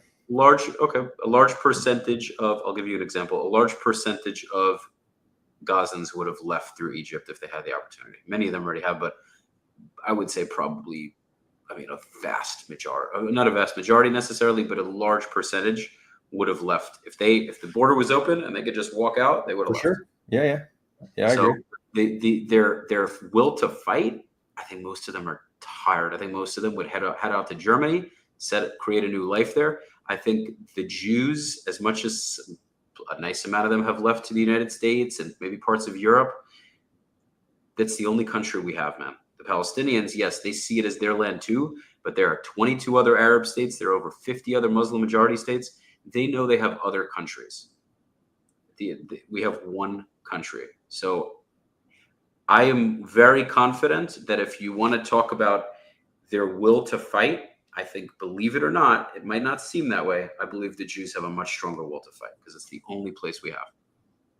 And I think that the longer we play this tit for tat, long war game play, the Palestinians are going to have less and less to show for it. It's up to them. Yeah, I'm not convinced. I do think if you were to open the borders, you'd certainly get some exodus, right? Some amount of Palestinians would leave. Hundreds of thousands. Probably hundreds of thousands. Yeah. I mean, hundreds of thousands, but that's still, less than 10% of the population, right? I'm just throwing out a number, bro. It could be a million of them. It could be most of them. I wouldn't be shocked. Most probably not. But also, that's not also realistic. Having million, you're talking about. You're essentially talking about like voluntary ethnic cleansing. They would do it, and the conflict would end. But even if a million leave, okay, you still have 5 million. Still have 5 million left. I'll tell you, your point that they have other places to go, we don't. Mm-hmm. I don't think that's true. The percentage of Israelis that have dual citizenship is significantly higher than Palestinians that have dual citizenship. The amount of Israelis that have some connection to another country, I don't think is so different from Palestinians' connection to, let's say, Jordan, for example. And one difference is that they're a population with much more pride. Their sense of pride and honor is so much more deep rooted that I think they very well may be more stubborn. And I'm not saying this as a compliment. I actually think the level of honor and pride they have is a flaw. I think it'd be easier to solve this conflict if they didn't have as much pride. But we want to analyze the population. I don't think they're going to give up. The pride comes from this religious insanity that the martyrdom and the shahidism is going to get them what they want. And listen, this is what it is. They live in a ridiculous fantasy. They live in a ridiculous fantasy. I mean, if you think in our lifetime they're going to defeat Israel, quite frankly, I don't think they ever will. But we live in a kind of silly world. Like I have a lot of empathy for them. Like I said, I wish that we could live in a world where we can all get along. That's not, whether you believe in God or not, that's not how the world is. And at some point they have to make a decision. Do we keep sacrificing our children to defeat the Jews who are not letting up? Or do we say, okay, you know what? The Jews were conquered. They came back to the land and they seem to not be going anywhere. Do we want to sacrifice our kids and our children's children and our children's children's children and let the list keep going for generation after generation after generation after generation? So we kill a few Israelis, we kill a few soldiers, we stab a few of them, we run them over with cars. Great, we won. The resistance. Okay, where are you now? You have no economy, you have no infrastructure, you still have no country. What do you have to show for yourself? The Israelis are still succeeding. Enormous amounts of Israeli entrepreneurs. They're a tech superpower. Israel will bounce back from this war. I guarantee you that. They'll be just fine. I mean, what's the point? So it's interesting because you said we were conquered and we came back. That's exactly what they're trying to do, right? The Palestinian stubbornness to try to reclaim their homeland just makes them more like us than we care to admit. It's probably because a bunch of them are Jewish and they probably we have similar ancestry. Yeah, we share the same blood. They're probably a nice amount of them are probably Jews. But I don't know what the DNA, what the gene for stubbornness and for loving that piece of land is, but it seems like we both have it in abundance, and it's a problem. But that's the reality. Now, a lot of what you're saying is like they should just get over it. They should do this. They should do this. Great, like. I actually agree. Like, this is an area of agreement. The sooner Palestinians accept Israel's right to exist, the sooner we'll be able to reach a conclusion. But currently, they're not accepting that. That doesn't take all responsibility off of us and how we act, right? So there's no disagreement there. When we look to solve conflicts, the best way to do it is to look at what are actions either side can take to bring us closer to a peaceful resolution. I don't believe that any side is absolved of responsibility, right? And both sides make this claim. One say Israel's powerful, they have all responsibility. Others say Palestinians are unwilling to compromise, they have all responsibility. No, in reality, both sides, these are two parties that are in conflict with one another. Mm-hmm. The metric in which we should determine if one side should act in a certain way is, are there actually actionable steps they could take to bring us closer to a resolution? And when we actually look at it that way, there's plenty both Israel and Palestine can do. So that I don't disagree that they should just accept Israel's right to exist. I don't think that is a realistic expectation currently. So the question is, what actions can we take that they would be more open to such an idea? I think this is the most realistic one, because at this point we have hurt each other so much. I don't think there's going to be a point where where either side says, "Oh, we love you. Let's live together. Let's hug." No, there's so much hatred and so much animosity from both sides. To expect a genuine just love for each other, that's going to take an enormous amount of time. A genuine love would take generations, but it would be easier for Palestinians to accept Israel if Israel were to be a state that didn't commit great acts of evil against them. Right. So through Israel transforming and treating them differently, it would be easier for them to accept. Another thing is Palestinians don't have hope as to what their future can look like. There's a deep level of despair, which leads to radicalization. So had Palestinians had hope, and had there been some kind of transformation of Israel that makes it a state that Palestinians can accept, they would be much more likely to accept Israel. So if you and I can agree on the fact that they should just accept Israel's right to exist, and that's the fastest way to solve the conflict, I think a logical question is, what can Israel do to help them accept that reality? And it seems like what we're doing is the exact opposite. Right. I know exactly what you're saying because I've heard this many times before. So what you're essentially saying is Israel should be. Let me ask instead of assuming. What do you think Israel could do? Hold on a second. I just have to tell somebody I need to take their call in a few minutes.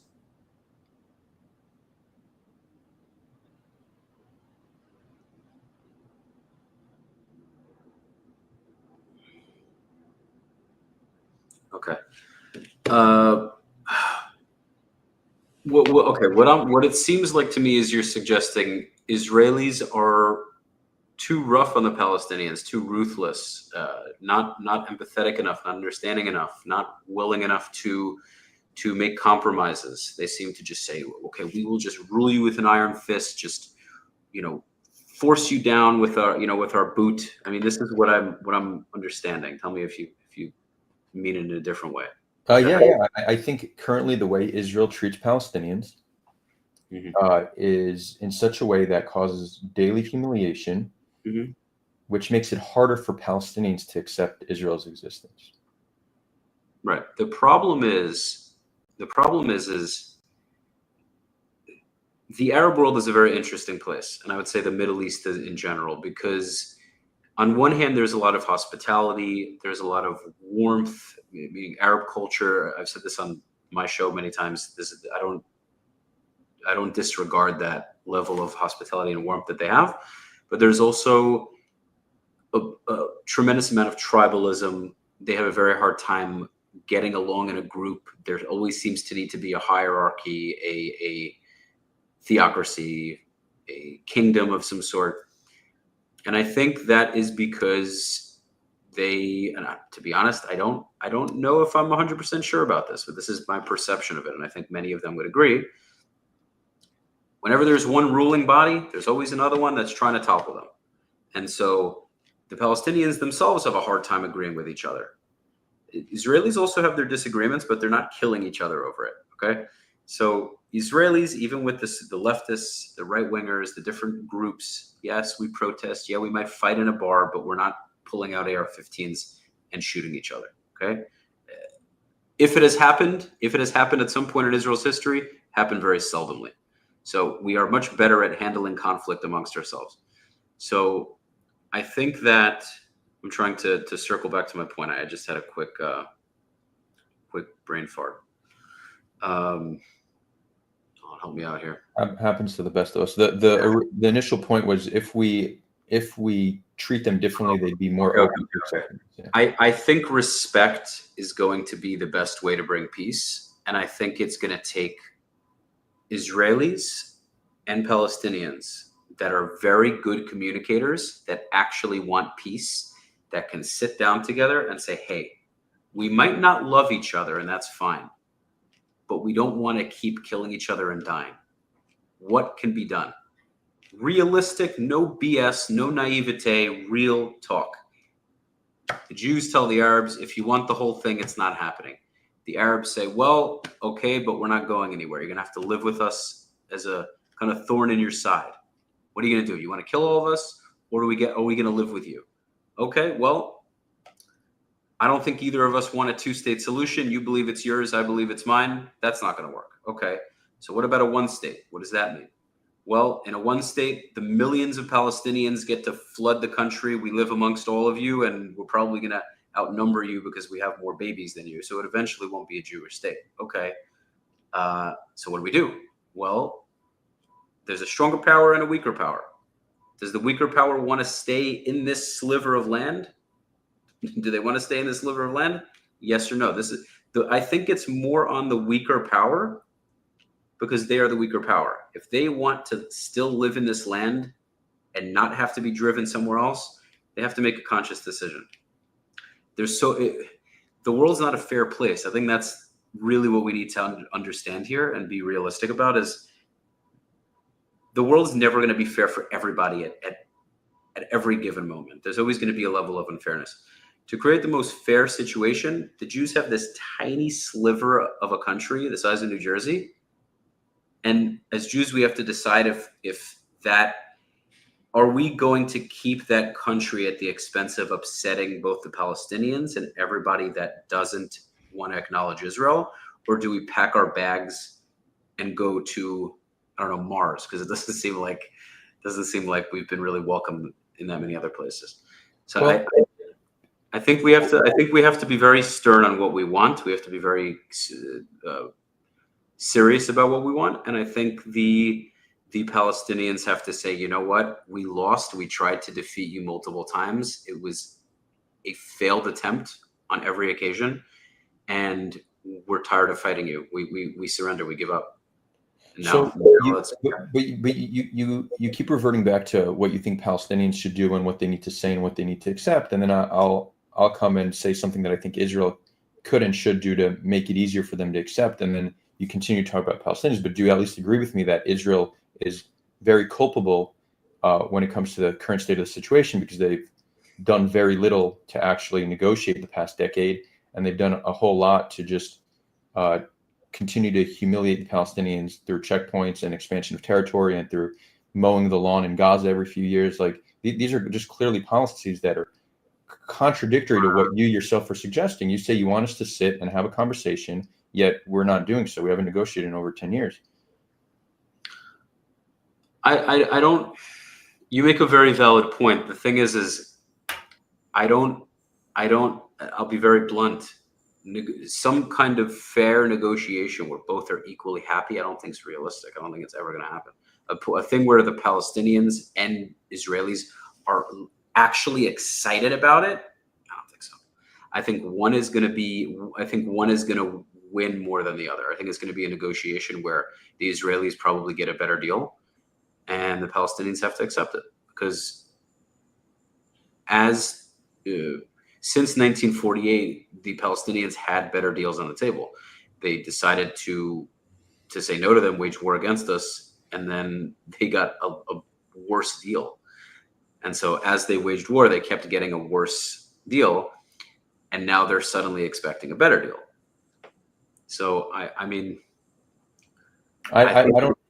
don't disagree that it will be hard to find a solution where everybody's happy. I don't disagree with that. Yeah. But that shouldn't stop us from finding a solution, right? And from being very much dedicated to this process. Let me give another example where I think we made a huge mistake. The Palestinian Authority was really a transformation of the PLO. It's an instance where we saw a terror organization that used to be more extreme than Hamas become a more moderate organization, to the point where they recognized Israel's existence in 1989. That Adar, I think that's bullshit. I think it's bullshit. 1989, they recognized Israel. 1989, Israel still hasn't done that to Palestine. They didn't recognize. Yes, they did. Yes, they did. The Palestinian Authority recognized Israel's existence in 1989. Since then, we've been in close cooperation with them to maintain security in the West Bank. There's a close cooperation with the Palestinian Authority. Yeah. You consider that genuine trust, meaning you consider that an attempt for real peace, meaning after they're supporting, Abbas is talking about all of these martyrs. I think they're terrorists. I mean, it's pretty evident, but maybe you'll call them freedom fighters. He on some level helps Israel arrest people, but then the ones that kill Israelis, he's in full support of. So which one is it? Well, it's likely both. It's likely the fact that Abbas is a politician, and he's walking a fine line by trying to appeal to the more extreme elements of Palestinian society while trying to work in cooperation with Israel. That's not such like a radical view. Many politicians strategy. It's a smarter strategy than Hamas. It's a smarter strategy than the radical strategy, and it's a slower, more calculated. Let's be friends, even though I hate your guts and want to annihilate you. but we'll work together so we can figure out ways to eventually defeat you. Israel knows that. I mean, you're assuming the worst. You're assuming the worst, but I mean, That's kind of like when people say, "Oh, Hamas changed their charter; they don't want to annihilate us anymore." In what world? Like it's well, their charter still calls for the full liberation of the land, but it doesn't call for it's so it doesn't delusional. call for attacking Jews wherever they are in the world. Call it a reform, but I actually think this is an important point because there are many instances of terror organizations becoming legitimate governments, including Israel. You know, you mentioned earlier we don't negotiate with terrorists. Well, the British negotiated with Jewish terrorists, and that's how we have the land, right? So negotiating with terrorists sometimes helps them reform out of terrorism, and this has been consistent throughout history. So I think we should negotiate with terrorists if we don't, as a first option, and if that doesn't work, maybe military option, but no, these are exactly the people we should try to negotiate with because it gives the ability to reform them. And even if you don't think that the Palestinian Authority is genuine, and I'm not an advocate for the we PA. didn't have a charter, though. I think you can call that Irgun, the Lehi, you want to call them terrorists. I mean, listen, I'm not going to sit here and deny. Well, Israel called them terror. Israel themselves said these are terror organizations. Civilians. Things happen that none of us should be proud of. This is unfortunate, and I think, unfortunately, the early founders of Israel understood that there was going to be a fight. They weren't going to just be able to settle there. The Arabs weren't going to let it happen easily. I get that. What I will say is there was no point where the Israelis had a charter to annihilate the Arabs or Muslims, where we have a religious doctrine of some sort where we're supposed to just wipe them out. Well, let's be clear. There's no charter today from any main. I can't speak to the Islamic Jihad, but the PA and Hamas, neither of them have in their charter that they want to annihilate Jews. But right? They used to, so we're supposed to. Correct. We've seen the capacity for a charter to reform. The only constant is change. There's been change. The challenge, and I am okay with not fully trusting either side. I think blind trust is a mistake, but there should be a good faith effort to progress things. What we did in the West Bank with the more moderate faction was continue to expand territories. Mm-hmm. With the expansion of territories, we need more security. Security comes with checkpoints. Checkpoints stifle the freedom, and they're humiliating. This is how we rewarded. Israel rewarded moderate behavior by expansion of territory. And then when there was violence in Gaza, we pulled out. So what did Israel do? We rewarded violence and punished moderate behavior. Huge mistake. What we should have shown, and this would have been a great example. So you're not counting the intifadas? You're not considering the intifadas? I'm not excluding that. Right, but that's a factor. That's a factor as to why certain settlements were built. It was kind of like a way of. Oh yeah, but the second Intifada ended like that. That was 2 decades ago. We're continuing to expand. Like if we don't want, if we recognize that we need a demographic majority, which I think is a valid thing to want, then we need to understand that they will need to have a place of their own. And when we continue I'm just not concerned. I'm much more concerned with the well-being of and not just Jews, but people who identify as Israelis. I'm concerned with their well-being, and I would like to see happy people who identify as Palestinians. I'd like to see them happy as well, but it is not a concern of mine. I wouldn't say it's not a concern of mine at all, but it's definitely not nearly as. So are you against settlements? Because that puts Israelis in. I'm not against settlements at all. I am actually pro settlements, and the thing also is that. So you care about their well-being, but you support them living in a territory that increases their chance of being killed significantly. No, first of all, I'm not a religious fanatic by any means, but I believe in God. I do believe that part of it, the Judea and Samaria are a fundamental part of Israel. But religion aside, there's still plenty of land. The West Bank is quite large. There's plenty of land for both of them. You're also not going to kick out. The thing is, regardless of everything we just said, you're not going to kick out 750,000 Israelis. How many Israelis are there? 750,000? You're not going to kick them out. Like, it's not going to happen. There's I, no. I didn't suggest that. I think Yeah, there's. no, I'm just saying, regardless of whether you think it's a good decision or not, whether you think it'll bring peace or not, which it wouldn't. If you try to kick out almost 1 million Israelis from the West Bank, who are the most right-wing Israelis in the country, they will. If you want to see a civil war happen in Israel, that is the quickest way to do it. Because then, if you've got, but this is a different point. This doesn't mean that we should be expanding settlements. You're saying we shouldn't uproot people from their homes. no, I think it's a silly conversation. I think we have to kind of like get to the bottom of this. The Palestinians, understandably so, fought the Jews when they came to the land. The Jews said, you know what? The Europeans didn't accept us as Europeans. The Arabs didn't accept us as Arabs. They eventually came and we were persecuted over and over and over and over and over and over and over. We've contributed enormous amounts of medicine, technology. I mean, the list goes on, all these amazing things we've done. You chose to scapegoat us and kick us out of all these countries. We have nowhere to, excuse my language, I don't know if I can curse on You this. could curse, yeah. We have nowhere to fucking go. And we go to this country that is the country we've been longing to go back to for millennia. And now we face conflict with the group that's in the land. Mind you, there were still Jews that were present there all this time. And now we have to be concerned with their well-being. Yeah, I mean, we should care, they're human beings, but the world didn't give a shit about us all this time, largely for the most part. And now we have to continue to worry about what they think.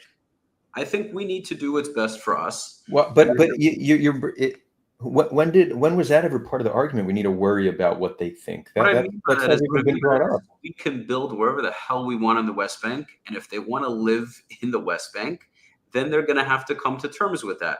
Okay, but so on one hand, you're saying they need to just accept us, and then you're saying they need to accept us while we're enacting a policy that just further radicalizes them. The conflict exists because we took their land, and you're saying let's solve it by continuing to take their land. I just don't. I'm not asking you to care about Palestinians. First of all, I believe that at the end of the day, their land is it's a bit of a silly concept, because if you want to come from a religious argument, the Jews have much more of a connection religiously. If you want to come from a non-religious argument, the country was fought over. They never had sovereignty over the land. But even if they didn't have a flag and a government, they were living there. We came in large droves. We fought a war. We fought multiple wars. We defeated them militarily, and we won. This is how the Arabs conquered the land. This is how the Ottomans, the Romans, the Greeks, and the many other empires ruled these lands. This is how the Arabs spread Islam. This is how Christianity spread Christianity. We're not even looking to spread anything. We're looking for this tiny little country, and the world is up in arms that after all this persecution, we finally said, you know what, fuck it. We are going to live in this land.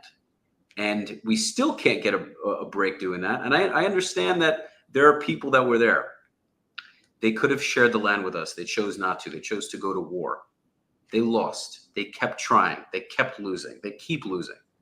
So what do you want us to do? Should we go to Mars? We pull out from the West Bank. It's not. But again, you're making it's a straw man, because I'm not saying the Jews should leave.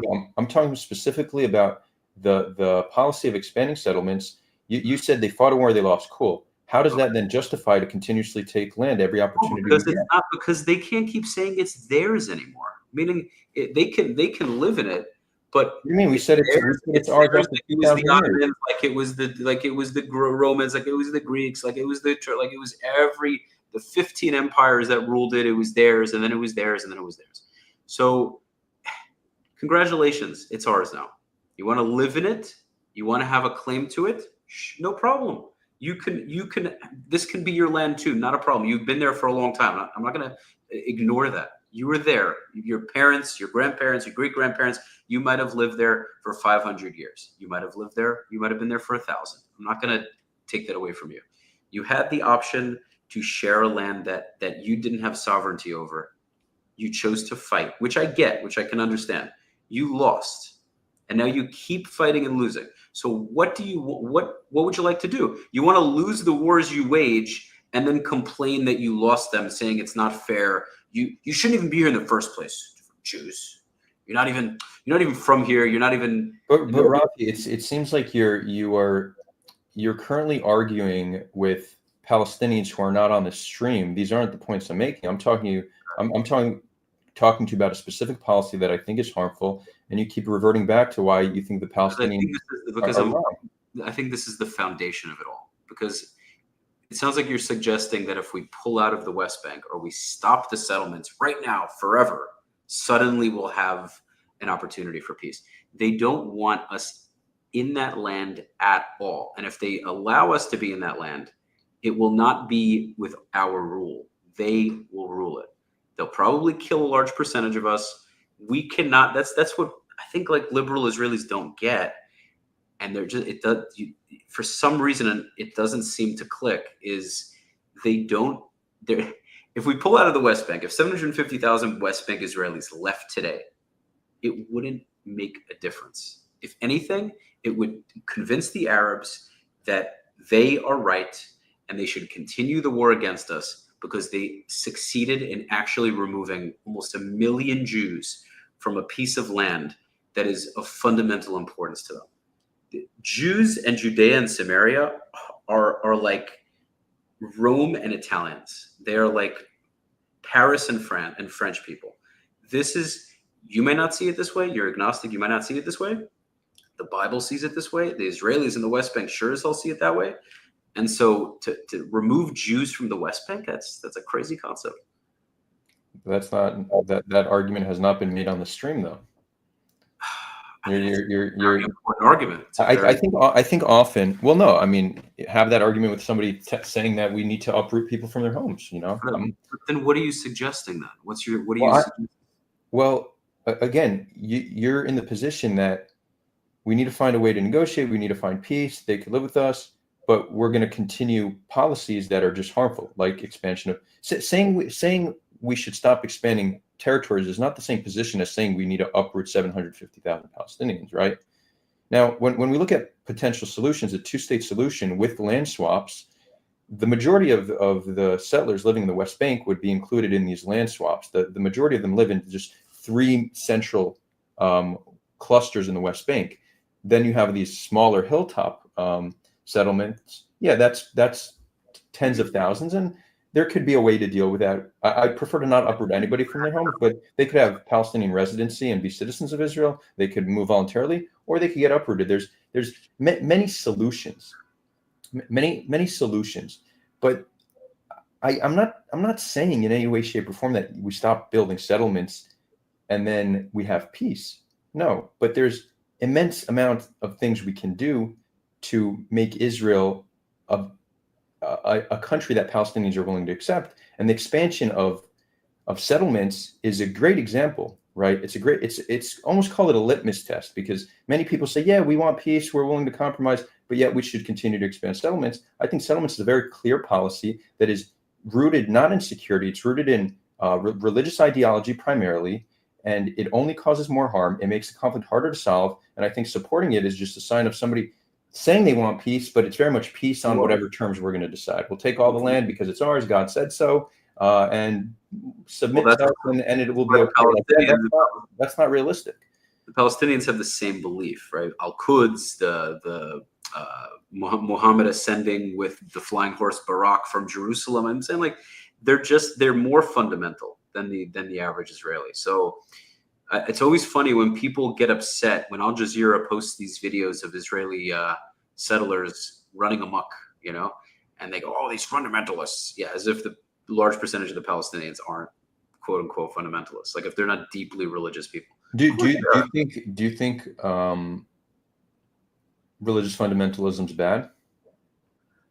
Usually, I do, but I do think that it's a crazy take. But hopefully, you'll be able to understand. I'm very confident you'll like be able to. What I mean by that is it's like, it's not going to sound good, but I think you can conceptualize it and kind of pull out the good things. Hopefully, it's not a good thing in principle, but I think sometimes it's unfortunately necessary. Because if you have extremists on one side, those extremists are usually very, very, very fundamental. They're very, they believe in the cause. They love what they stand for, right? Either it's because of God, or it's because of their love for the land, or what have you. And so I think if you have fundamentalists on one side, you're probably going to have fundamentalists on the other side. But you would agree that it's better to not have fundamentalists, religious fundamentalists. In an ideal world, for sure not. Yeah. Okay, so you'd agree that Jewish fundamentalism is bad. Yes. Okay. But I think it's still going to exist. I do think it's bad. But I don't think we'll be able to remove it on either side completely. Right. The one way to reduce it is to not give people a reason to lean into these ideas. Palestinian society prior to Zionism was one of the most secular societies in the entire Middle East. It was also one of the most pluralistic. It would be before. It's true that there was a different status for Jews, but prior to Zionism, in the mid 1800s, you had Jews from all over Europe moving to Ottoman Palestine because conditions there were significantly better than in Europe. Palestinians were more secular. Right. What? No, that might be the case, but that might be the case. I have to look into it. I'll take your word. Yeah, you could look into it. I also have an interesting interview on this channel with Louis Fishman, who's a historian. I know a lot of this from him. That could be. That could be. I just want to bring up the point. The reason why Palestinians went from being one of the more secular societies in the Middle East to being a fundamentalist one is conflict. Conflict radicalizes people. These are radical ideologies that grow in an environment of people who are victimized by conflict. It's no coincidence that if you look at a lot of the most extreme viewpoints, they generally exist in conflict zones. Okay, so we can create environmental conditions which are more hospitable towards peace. And the policy of expanding settlements, which comes with more security, which comes with more checkpoints, this is the exact environment which further radicalizes Palestinians. So if we want to reduce fundamentalism, we need to create environmental conditions hospitable towards peace. And that comes with giving Palestinians hope and a sense of dignity and respect. And this isn't like, pay attention, there's nothing anti-Israeli about what I'm saying. This is just a very sensible position for how to recognizing human nature and how to act in a certain way that will change what people think and how they believe in a way that's. You don't think the Israeli Arabs have dignity? The Israeli Arabs, I'm talking about the ones who can be doctors, lawyers, nurses. They drive nice cars in Israel. They do quite well. They have freedom of religion. Correct. I mean, they're for the most part equal citizens. Yeah, they're doing pretty well. They're probably more. But we wouldn't grant equal citizenship to all other Palestinians. Yeah, but that's also because the problem. See, the challenge. I hear you. I completely hear you. It's a very big challenge. The challenge is the numbers. If Israeli Arabs were the only ones, meaning if we didn't have the Gazans and we didn't have the West Bank Palestinians, it was just the Israeli Arabs, we'd be fine. Maybe there'd be an attack here and there, but we'd be fine. The biggest challenge is the amount of people. There's about as many of them as there are of us. And the fear, which is a very understandable fear, is if we just open up the gates and we say, all right, guys, let's all live together. How do we know that we won't start being attacked all over the country all day and night? And we probably would. We'd have to create a crazy vetting process. Have you ever been involved in terrorism at all? Do you know? I mean, Gazans, you try to do how you get anywhere? They know their uncle was in Hamas, their nephew was in Hamas, their neighbor was in Hamas, their nurse was part of Hamas, their doctor was his son is in Islamic Jihad. Like, you won't be able to accept any of them. You bring up a fundamental challenge. It's the demographic concern, which is very legitimate. So but so it's not a fair distinction to say, look how Palestinian citizens of Israel act compared to non-citizens of Israel, because they're living in fundamentally different environments. And we acknowledge that it would be nearly impossible to create that environment for all Palestinians. So we have a situation where we're not willing to make all Palestinian citizens of Israel.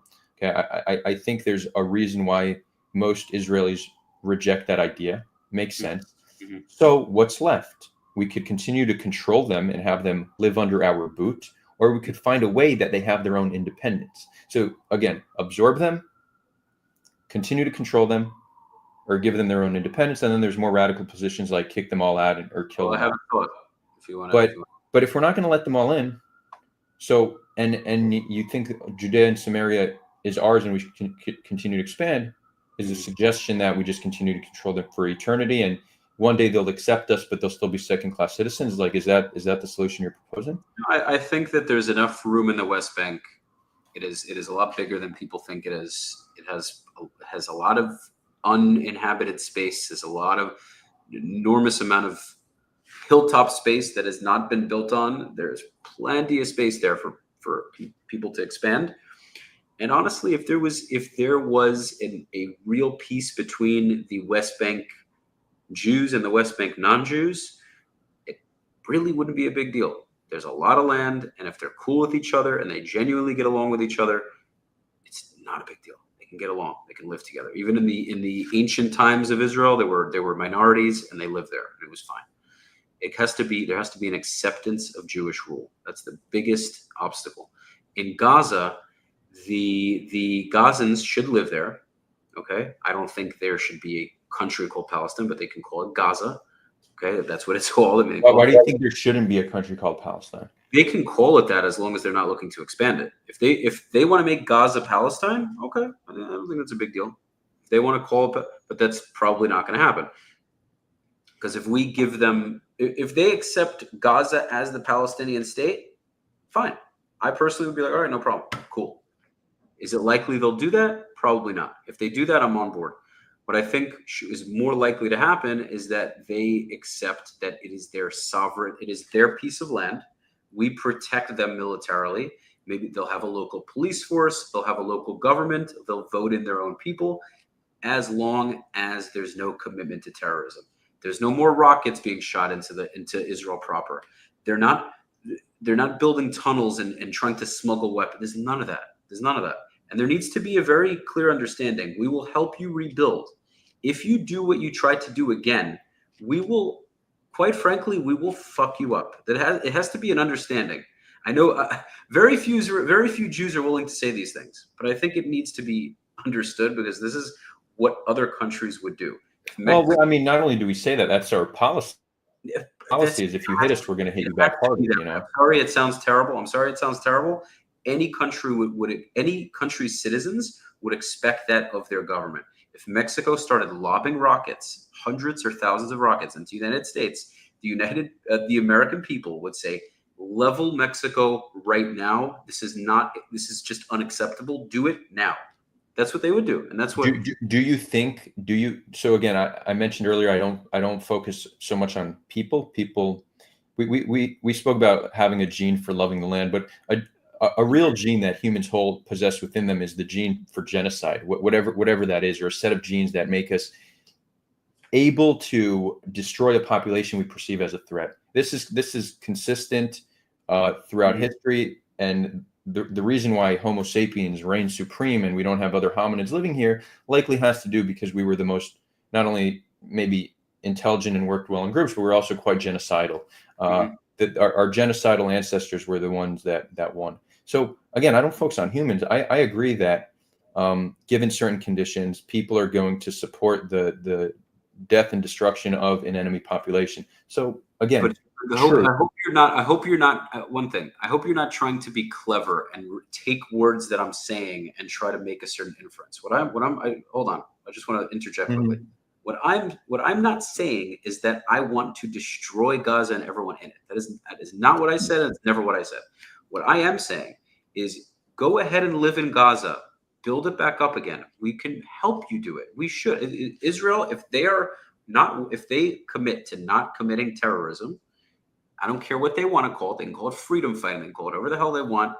If they commit to not committing acts of violence against us, and they say, you know what? We will have Gaza and we will build it. Let them build hotels. Let them build beautiful buildings. We can do business with them. We can travel into Gaza. They can travel into Israel. Great. If they don't agree to do that and say, hell no, we'll build up Gaza again, but we'll also build up our infrastructure and continue to attack you, we have no choice. We have no choice. We can't just allow it to happen again. It is an insane idea for us to say, you know what, we came back after thousands of years, we fought for the land, we won. We should really just let them. We should let them throw the. What's the big deal? We have an Iron Dome. We have bomb shelters. Let them just throw the rockets in. What's the big deal? Big deal. So well, maybe a few of us die once in a while, but like the Hamas shooting rockets on Israel is not because Israel is saying it's no big deal. It's that there's no clear alternative, and we see that the alternative is to try to defeat Hamas, which we've been at it for a year, and we're still losing soldiers in Gaza. They're not really near being defeated, despite what some pro-Israel reports are saying. So it's not. I agree with you that we shouldn't allow rockets to be shot, but it's not like there's a clear solution to that. If there was, then we would have solved it over a decade ago. But I do want to talk about the. I agree with you on the point that Israel should help rebuild and have it be conditional towards mutual recognition of each other's right to live on the land, which would require Israel to recognize a Palestinian state. I support that. Now, you said would Americans not want to level Mexico? I want to focus on this point because I think it's important. Humans generally would want to strike back those who struck them, pretty universally. Yeah. And anybody who says differently just hasn't been in that situation. Sure, there's some outliers. I would consider myself an outlier that after October 7th, I didn't feel this desire for vengeance. But I recognize.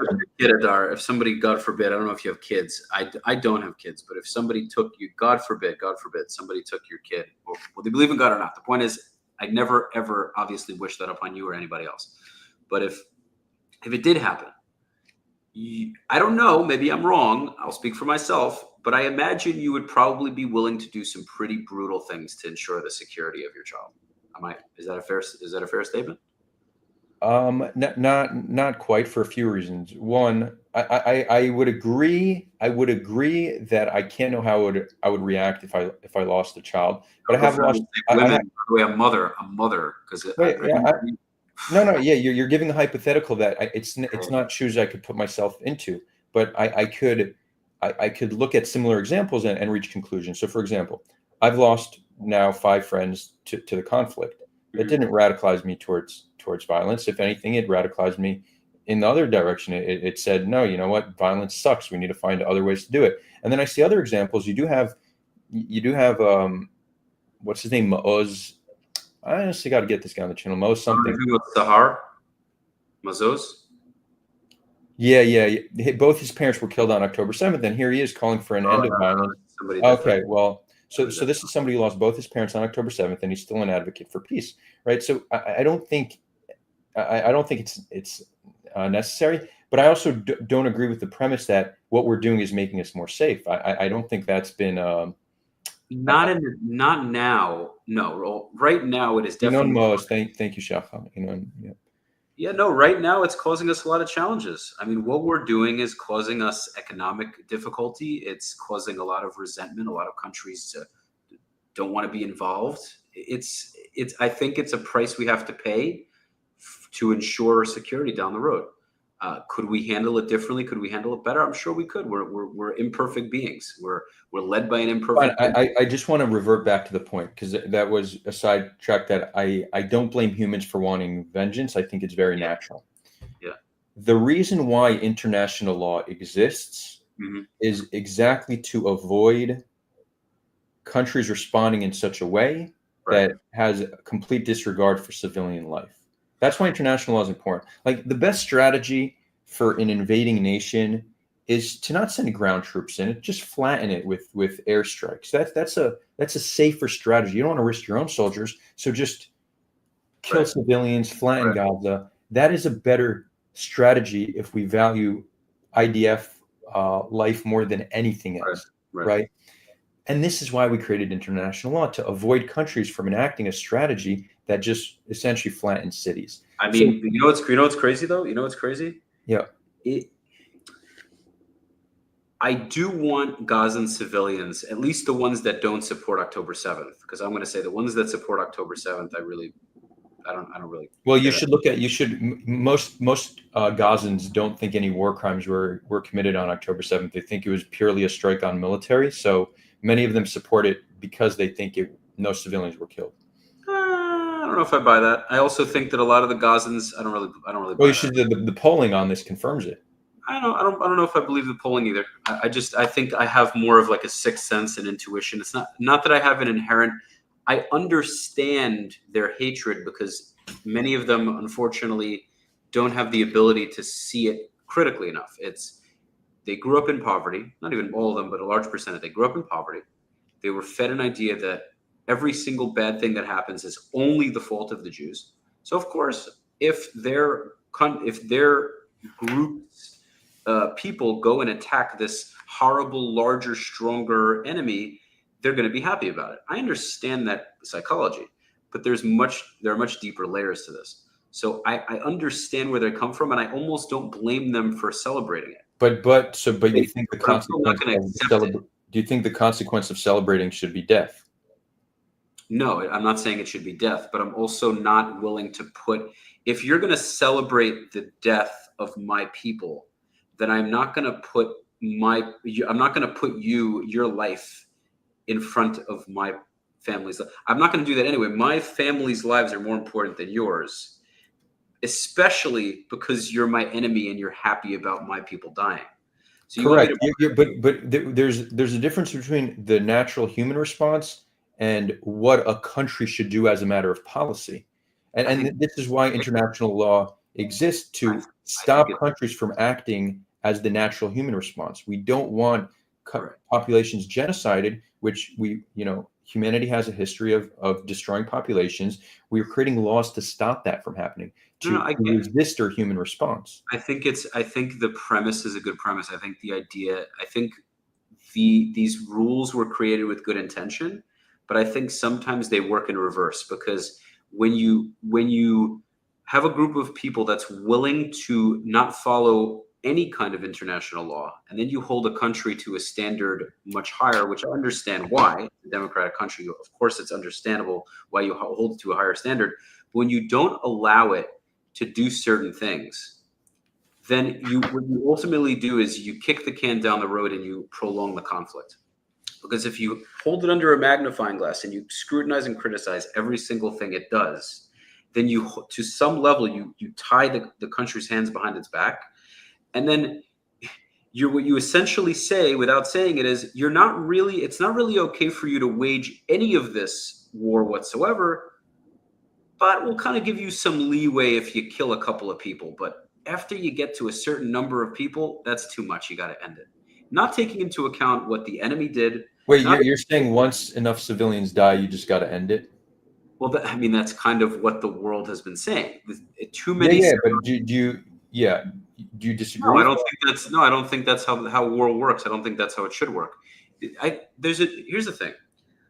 I understand that there's what would be lovely to happen. It's more of speaking in utopian speech and more in speaking of realities, more of speaking of what ought to be and what is, I guess. Because if you fight a war with the notion of we can only kill a certain amount of civilians in order to wage this war ethically, then don't even wage the war. Just allow the Hamas to do what they did and just let the hostages go. No, but that's a false dichotomy, because you don't need to wage the war in order to secure your borders in a way to not let that happen again.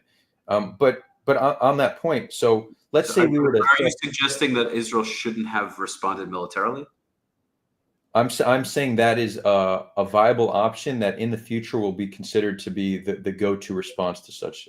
Yeah, that's where the world is headed, and for good reason. This whole idea where you killed 800 of our civilians, so now we're going to kill tens of thousands to hundreds of thousands of yours to maybe defeat the terror organization living in tunnels underneath your city. That the idea that this is just like a reasonable response to 800 civilians being killed, that's crazy. And again, if Israel didn't respond militarily to Hamas's attack on October 7th, we would be seen as a weak, pathetic country. The Arabs would salivate to attack us.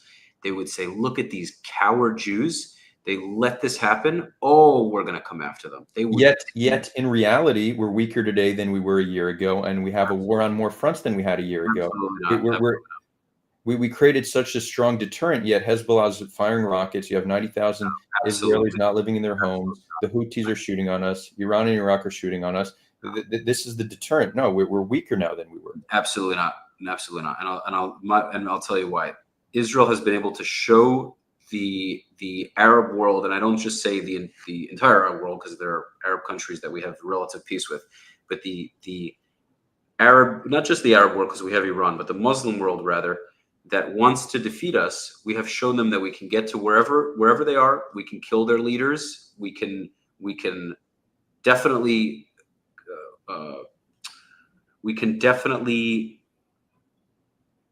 But that's but Iran showed us that they could hit us with ballistic missiles wherever they want as well. I think Iran actually proved in the past few months that they could destroy Israel. They actually proved that. I don't think that's the case. I think if it's a tit for tat, Israel is definitely going to come out the victor. They have, first of all, they have the U.S. backing them. Iran knows better than to shoot, say, 1,000 ballistic missiles into Israel. It's going to end very badly for them. That's true. That's true. And the Ayatollah and I will live for a long time. God willing, we have many years ahead of us. The Islamic government of Iran probably won't last that long. And I could be wrong. They could be around for another 10, 20 years. They probably won't last that long. Israel needs to show the region and the world that the Jews are not. I know this sounds like a cliche thing that you've heard many times. We are not going to remain a country by appeasement. We're going to remain a country by being very, very strong and powerful, both economically and militarily. And it's going to upset people. It may make us a pariah state. We may be sanctioned. We may be hated. We might not be able to travel to certain countries. This is a price we have to pay for being Jewish, and it's a price we have to pay for having a country. If we want to be loved more, we can give up Israel. We can spread out to the world again, be at the whim of our host countries. We might be loved a little bit more. But then we're back at square one with no army, no country of our own. People can slaughter us at will. Wait, why is that? Why is that the alternative? I see you're proposing one option. I get it. Live by the sword, potentially become a pariah state, continue to kill civilians. That's how we'll live. Or we could find a way to reach a peaceful resolution by being strongly committed to the peace process, having a higher degree of care for civilian life.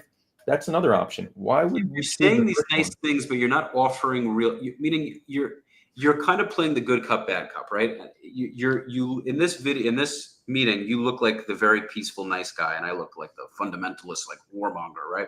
The problem is I'm actually offering real possible solutions, which I gave you, right? Making Gaza a land, giving them governance, yada yada.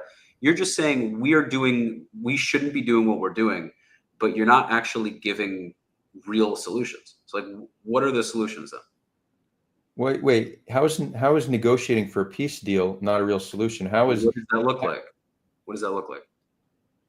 A negotiation. How does that look like? What do you mean? We've negotiated multiple times in the past. It's just for the past decade we've refused to. Even when Hamas was elected into power in 2006, they reached out to Israel offering a 10-year truce, and we refused to negotiate it. We have not been willing to negotiate for peace. We haven't been. We have this mentality, let's continue to live by the sword. And in doing so, we're expanding territories. We act inhumanely towards Palestinians. We give them zero hope for a better future. So what can we do? We can be dedicated to the peace process. We could change the policy in the West Bank that if a soldier abuses their power, they're held accountable. We could rein in settlers from their extremism and hold them accountable for acts of terror. Mm-hmm. Like we could talk all day about things we could and should be doing. I don't think those things shouldn't be the case. But right, so what do we? Okay, but why not? Why not? What do we do with land? What do the Palestinians get? Do they get a state? Do they get 50% of the land? I think in terms of the actual solution in that sense, I would say either two-state solution, confederation, or federation. A federation is there's something about it I like because I see a lot of problems in the two-state solution, primarily that both sides don't really want it anymore, and they're would never work. It never would have worked. It never will work. Two states would never work? No way. Absolutely not. It sounds great. I'm saying in theory. No, I'm not gonna. wouldn't say it would never work. I definitely hear the argument that it's not likely to work, but okay, so if we don't think a two-state solution is viable, then we do a federation. We keep the land whole. We split it up into smaller cantons. We give a lot more local autonomy. You have so we're throwing everybody around. So like they get Bat Yam, and then the Jews get Bat Yam, and the Arabs get. Yeah, it's essentially, think of it as like a 20-state solution. The way the United States is like 50 states in a country. Most of the world's population actually lives in federated system, where there's smaller states and a national government. We could do something like this. The Muslim world has never done that for Jews, and no one has ever done that for us. But we have to be willing to do it for them. That's what I find interesting. We could look at this from a purely self-interested place. To continue to live by the sword risks us losing it all. This whole idea that we're invincible is clearly not true. No, I don't think we're invincible. We've had sovereignty on this land on a few occasions, and we've lost it every single time. Actually, in fact, our record of losing sovereignty is pretty consistent. So to think that this time will be different, I'm not seeing a compelling case that it will be different unless we really find a way for a peaceful resolution. So you don't need to care about Palestinians. Care only about Israeli Jews, and understand that the only way for us to ensure survival on this land is through peace. So the question is, what can we do to bring us closer towards peace? I agree with this. Listen, I would be willing to try this. No, I don't like this. I don't think this idea of having, similarly to the United States, where there are a bunch of different little pockets where there's like, would there only be Jews? And would there only be Arabs in each pocket you're saying? No. There would be mixed ones. There would be mixed cantons. There would be cantons that are primarily Palestinian, some primarily Jewish. These Jews, okay, for example, let's say we're talking about Beersheba. Let's say the whole Beersheba was now Arab. That would mean the Jews would have to leave Beersheba, right? No, we're not talking about anybody leaving. It's just Beersheba would be its own canton, and the demographic of that canton would be reflected hopefully in policy. You could vote on different matters and decide how you want Beersheba to be. And let's say Beersheba is like 70% Jewish, and they decide that they want to change certain things in that canton to be more Jewish, and then Palestinians living there don't like it. You could see that as an injustice, but then they could immigrate to a canton on the land that is more favorable. What if they said, nope, I only want Beersheba? Either you let me stay. They would need to literally live in Beersheba under the laws of that canton. Right. So hold on. We could talk about solutions all day and find flaws in them. I'm severely opposed to that from the premise of this is Jewish land. We get to call the shots. Like this idea. It's not even an ego thing. And maybe you could even say it is, and I'm okay with that if you want to say it that it is. It's just insane that we have this tiny country, and the Arab world is so vast, and they don't have to listen to any of this. They don't have to give a damn about any of that. But these little tiny Jews in this little tiny country we have to make all these compromises that they would never do for us. But yet we have to do it, right? So the problem is not only do I think it's silly, I also don't think it would bring peace. So what solution do you support? You said the West Bank's big enough, but you don't support a state.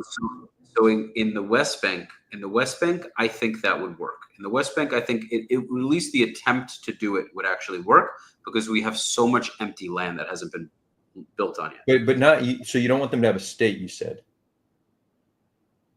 Didn't you say the two-state solution would never work? Right. Okay, so no federation, no two-state. It's not that I don't want them to. It's not that I don't want them to, more than I know that it wouldn't actually work. It's not that I have this fundamental disdain for it. Well, I mean, they tried to wage all these wars and lost, so I don't feel like it's something that they necessarily deserve. But even if you want to say that they do deserve it, they wouldn't agree to it. The Jews wouldn't agree to it, and the Arabs wouldn't agree to it. They both want the whole thing. What solution do you like, if not two states or a federation? The West Bank, the Arabs live in the West Bank. If they need more space, they're having kids, they need to expand villages, no problem. As long as there's no acts of terrorism, or very, very minimal, meaning there's no groups. They live in the West Bank in Palestine? No, the entire country is called Israel. Okay, so Israel annexes all of it. It's all Gaza, West Bank, everything is Israel. They can live with local governance and do what they want. So, but would they be citizens? No, you'd have resident status. So it's apartheid. You want Israel to be? No, why is it apartheid? Well, when you have 50% of They're Emirates. These are Emirates. Why is it apartheid? They can travel. They can do. They won't need to be checkpoints necessarily. Yeah, it's essentially you're suggesting the South African Bantustan idea. That's what it is. How is it? This was suggested in South Africa. It didn't work. Can it work here? I don't know. I'm not super dogmatic. It might, but that's indistinguishable from apartheid. It's saying you could have these small little areas within Israel. You're not a citizen of Israel. I wouldn't mind making them a citizen. The problem is you have a problem with demographics again. Like, you make them citizens and now they have voting rights. And now what if they're voting in people who have no interest for a Jewish state? They're trying to change laws that hurt the Jewish state. That's why a federation. So, for example, in a federation, you could have a parliament that is by default 50-50, right? Like, there's ways to structure this where you don't have the same demographic concern. Because I agree the demographic concern is real, but the idea to keep them in these little Bantustans, they have these little areas where they're living, but they're not part of the. Terrible, man. I don't think it's such a bad thing. First of all, if they really want to, if Palestinians want to apply for Israeli citizenship and they're not committing any attacks, they don't have a bad rap sheet, they want to come in for business, they want to live in the country under full Israeli law, I don't see why not. Now you're going to have people that are going to say they need to apply for citizenship in their own land. It's like, yes, it's that complex. We got to the point where it's that complicated. Jews also have to worry about giving up a piece of land that definitely belongs to them. There's archaeological evidence of. Like, this is, you want to talk about, because I know people listening to this will probably think that, yeah, it's a very complex conflict. There's a lot of these complicated conversations, but I think that's probably the best solution. Is it something they'll love? Maybe not, but I think it's doable. They have Gaza. They have a large percentage of the West Bank they can live in. There's still 20% of them living in Israel proper. They can still come and work. They can do business with us. They can trade with us. They can visit our cities. They can even apply for citizenship. I don't see why it's so terrible. Right. So it's essentially saying they need to finally accept us, and then we'll have peace. But in accepting us, they're essentially accepting that they won't have statehood. They won't be citizens, and they're going to need to live in their own little. They don't want us to have statehood. It's we have to accept. No, I'm just saying, but that's your position. So to think that they're going to somehow accept that, right? Like, on one hand, you're like, they should accept us. On the other hand, you're proposing a solution that is extremely unlikely that they will ever accept. It's probably more likely than any of the other ones to actually happen. It's probably one of the most likely, but real possible. If that is the outcome, then it's already like that. It's already like that. It's just not officially decided. So because this is the most likely outcome, because the other outcomes are just so much. They're so far away from. So if that's the most likely, if that's what we already have, we are literally a nation in conflict. We're a nation that's sending our children to be killed. No, it's not. The thing is it's not what we already have, because they haven't accepted it. If they accept it, then we can. But why would they? Why would they? Because why would they accept that? Because the alternative is constant violence. The problem. I think if there's something we should have understood from the past 100 years, that Palestinians would prefer honor and dignity over life. Well, okay. That's just the reality. That's to their detriment. That make, quite frankly, that. Well, but it's to our detriment as well. No, it's something that makes them very. Do you know that Israel's credit score got downgraded twice the past year? Okay. Like, it's not to think that we're on the upper hand of every conflict. It's just not true. We literally have the smartest people in Israel are leaving. The economy has taken a major blow. We've lost hundreds of soldiers with no end in sight. Right. This is the reality. So it's not them preferring honor over life. That is, we pay that price. Right. We're paying that price, not just them. I get you. And the thing is if we've taken a large hit economically and we've had brain drain. I don't doubt these truths. They're definitely the case. The thing is we have to think about what's best for the entire for the entire country, for our people long term? Do we want to exist in 100 years? We have to look at the facts on the ground. Like, yeah, we're going to take a hit economically. Other countries have taken hits economically through war. It's if we want, I mean, any side no, pushing. there's no easy way to solve this, man. Like, yeah, I agree. There's no easy way to solve this, but we're gonna have to sacrifice. The Palestinians are probably gonna have to make a bigger sacrifice than we.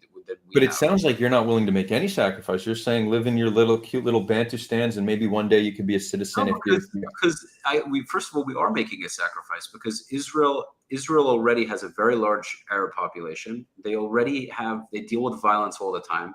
They have the West Bank, which in an ideal world they'd love to inhabit completely, which they this is a sacrifice they're making for what? It's a sacrifice for what action? For dealing with violence is a sacrifice that we are making for not achieving peace. No, dealing with violence is a sacrifice for having rulership in the country. I think it's just a delusional idea. We deal with violence because we live in a country that religious Muslims believe we have no right to, even though technically in the Quran it says we do. Their scripture says that we cannot rule the land. So as long as we do, there are going to be Muslims, not all of them, but there are going to be Muslims that take those Quranic verses at face value and say the prophecy will not come to fruition if we allow them to rule. We must take away their rulership. And they are on a mission to do that. And us as idiots, quite frankly, say it has nothing to do with that. It's just because we took their land. So if we try our best to appease them, if we try our best to make them happy, they'll eventually say, all right, Jews, we're cool now. It's not reality. It's not reality. So I think if they want to live in some kind of semblance of peace, they agree to these terms. But it does sound like what you're saying is accept us under any terms we decide, and if not, we'll just continue to fight. I mean, that's what. Yes, unfortunately, yes. Yeah. Okay, but so this is a form of zero-sum thinking that many on the Palestinian side have as well, right? If we want to talk about similarities between both sides, they say the same exact thing. We're going to continue to fight until we have right. The difference is we gave them Gaza. We gave the Egyptians the Sinai. We have done all of these things in an attempt for peace. It worked with the Sinai. All because Egypt is not part of the country. No, the difference is because Sinai wasn't unilateral. It came with a peace agreement. Gaza, we pulled out unilaterally and didn't have any peace agreement, which was a mistake. Right. So there's a big difference between how we dealt with Gaza and Egypt. But giving land away, Adar, is a fool's errand. It doesn't achieve peace. It just shows the enemy that I agree, and so is having close to 50% of the population be second-class citizens. That's a recipe for disaster as well. First of all, you don't get to have your cake and eat it too. I mean, I know you want to live in a fair world, bro. So do I. Like, I want to live in a very fair society. It's just that I also understand that if we went along and implemented your plans, I'm not a prophet, but they would probably have disastrous results. And why? What's something that I propose that would affect our security in a way that's significant? We would the Jews, or anyone who is pro the state of Israel, who wants to live under Jewish Israeli sovereignty, the Israeli Druze or the Samaritans or any even Israeli Arabs, anyone who prefers to live under Israeli rule than Palestinian rule, if we implement this federation that you speak of, we would essentially be conceding land. We would have less land than we do now. No, we would have more land. That's the cool thing. We would both have more land. The idea is we would all get access to all the land. Right. And again, the federation, there's no solution that will be super clean and easy, right? As long as the Jews rule it, as long as this is still a Jewish state, I would be willing. Yeah, well, if that's extremely important to you, then a two-state solution is probably a better fit. But this whole idea that you're going to have around 40% of the population not citizens, and that's just somehow going to work itself out. I mean, listen, I think that's a greater threat to our security than a just solution that they agreed to. Honestly, dude, this is a very complex challenge, man. I don't claim to know the answer. The problem is none of us have a crystal ball, and making any of these decisions is very risky. It could work out beautifully, or it could cause enormous amounts of destruction. So that's why I'm not trying to become prime minister, because I don't think I can handle that kind of pressure. I can handle a lot of pressure. That kind of pressure, I don't know if I can do it. So I'm not going to go there. Listen, I really hope that at some point in our lifetime we can see Palestinians and Israelis living side by side in a happy environment. I hope. I'm also I have a bit of an intense mind, and it's hard for me to trust things until I see proof that there's a reason to trust, and I could understand how the other side feels the same way. I mean, listen, if Israel tries your idea and it goes well, great. But if it doesn't, then shit. Like we could lose our country. So I mean, who knows? Yeah, it's like we could lose it trying, and we could also lose it maintaining the status quo. The risk of losing Israel, I think no matter what we do. Yeah, I think having them all over, kind of like a honeycomb, right? Kind of like the mirror behind me, I guess. Yeah. Right. Having them all over the place. It's much harder to defend that, even if technically that would give us more land. If we have larger swaths of connected land, it's much easier to keep security. If you have, we have Jewish majority here, and then 10 miles away we have another little Jewish pocket here, and then if they just decide to wage a civil war, they're everywhere now, everywhere. And now I mean, a honeycomb. I don't know. A honeycomb within Israel sounds like an everywhere kind of situation. That's what I'm saying. What do you mean? That's what I'm saying. Well, you want them to have little areas within the land of Israel that they have sovereignty over. But if they don't believe that's a just solution, which they won't, for obvious reason. But you're the one who suggested this, Adar. No. I'm talking about cantons. What you suggested, the Bantustan is more of a having these pockets. I'm talking about turning the land into kind of, well, you're saying that having it be like the United States. You described that as a honeycomb. I thought you were talking about your solution. Is that harder to defend? You don't. The thing is, if you find a just solution that both sides agree to, the need for defense is less. Right. So I think there's no better security than peace. So to suggest a solution that is unjust won't lead to peace. If we could find a just solution, the need for defense is far less. I get your point. And that's I like what you're saying. We are very, the Jewish state is really, I wouldn't even just say very rare. It is unique to itself that there is no other country on this planet that is at as much of a threat of extinction. And so we cannot go into our decision making the same way that other countries might. We have to be very careful and thoughtful in how we go about what we do. And truthfully, man, this is why I believe in God. I believe that all of this is happening. I know you're agnostic. I believe that this is very much, there is some higher power playing a role in this. It is too weird to me.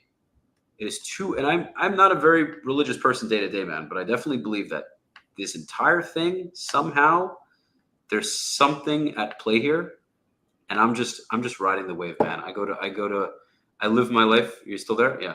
I live my life every day thinking something is at play here. I don't know what the hell it is, but the fact that the Jews, after thousands of years, are back in this country, and we're at conflict, and these prophecies and all these things are coming into play. I might not be the most religious person, but I look at it from some form of a religious lens, and things make more sense that way. And that's why.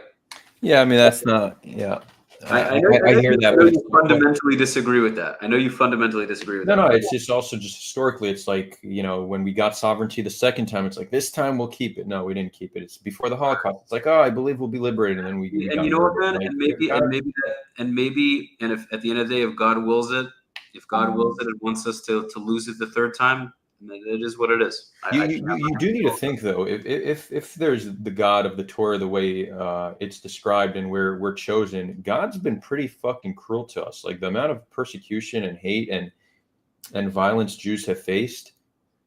I don't know. I don't know if I'd be too happy with this God if I believed in him. Right. I know it's rough, man, but I think also he's also given us some amazing things. Right, but in all-knowing, all-seeing, all-powerful, why you got to give us all this? You're getting into the wrong. Yeah, dude, this is the avenue. I can't answer these questions, man. No, for sure, all good. Anyway, to be continued. I do got to wrap this up. If you want, we can continue it. Maybe you want to have me on yours. We could continue it there. For sure. Yeah, it's went a lot longer than I thought it would, man. So, yeah, same. But it was a good conversation. I know the viewers enjoyed it as well. Maybe comments. We got good comments. A few, yeah. I mean, it's definitely a more peace-oriented community. So not everybody's so happy with you, but it's okay. Right. We like to have a diverse range of opinions here. We're not scared of challenging conversations. It's certainly not. Not only is it not an echo chamber, this is an anti-echo chamber. So I think most people, maybe there are a bunch of Israelis in the comments. I imagine there are definitely some, but there are probably a lot of the people. I don't want to assume, but there are probably at least some people in the comments that don't really. They live in a cushy world in first world countries and maybe don't understand these things, but hopefully they do. I'll give them the benefit of the doubt, and I hope they do. So, maybe to leave it on something a little lighter and easier. You do MMA commentary? Not commentary, no. Not commentary. You do MMA fighters on, yeah. Interesting. Okay. Well, who do you got this weekend? MMA. Jones. No, I don't do it regularly. I've had a bunch. No, I'm asking like Jones versus Stipe. Who you got? Like who you? Not even a question. John Jones. I don't think anybody's going to beat John Jones. I think even Aspinall won't be able to. I disagree. Okay, we have another thing to debate on another time. I don't talk about MMA. It's a blood sport. It's modern day gladiators. But I'm admitting here publicly that I'm a closeted fan. I'm a huge fan. Look at this. Look at this. Okay. Okay. What about Tyson versus Paul? The anti-violence man has a love for violence. Well, check this out. I recognize that humans have an inherent. So it's psychological. It's a total psychological thing. It's not because you like to watch two men fuck each other up. It's just. Well, I look at it this way. We all have some kind of proclivity towards violence given right conditions, and we all have a darkness within us, and we should all find ways to channel that darkness. So I think two of the best ways to channel darkness. MMA is questionable. I could make the case. I could hear the case that it's bad for society, that it promotes violence. But like dark humor, for example, I think is great. Right. And at the end of the day, MMA is two consenting adults that are getting paid handsomely to give each other brain damage. Again, it's not optimal. Not always, by the way. Some of them get paid horribly. That's true. That's true. I would support them getting. They don't get paid enough. It is interesting because let's save it for another show, man. Because we're gonna go into a whole nother rabbit hole this way. Yeah. We don't need. But I think there's people that beat Jones for sure, especially at his age. But we'll talk. I want to see somebody beat Jones. I'm getting tired of seeing him win, man.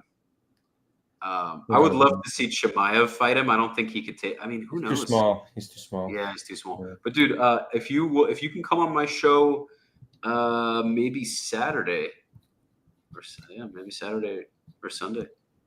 That'd be good. Let me know. Saturday might be tough, but can we do one day midday next week? Yeah, if you could do it before Tuesday. We'll talk offline. We'll find a time. Well, if you don't mind me just throwing a few words out there. Yeah. Shout your channel out as well. Maybe drop a link so people. Guys, thanks for watching. Whether you agree with me or not, whether you hate me or love me, I appreciate you taking the time to hear me out. It means a lot. Yeah, you could have done a million other things, and you chose to spend your time listening to me and Adar. So thank you.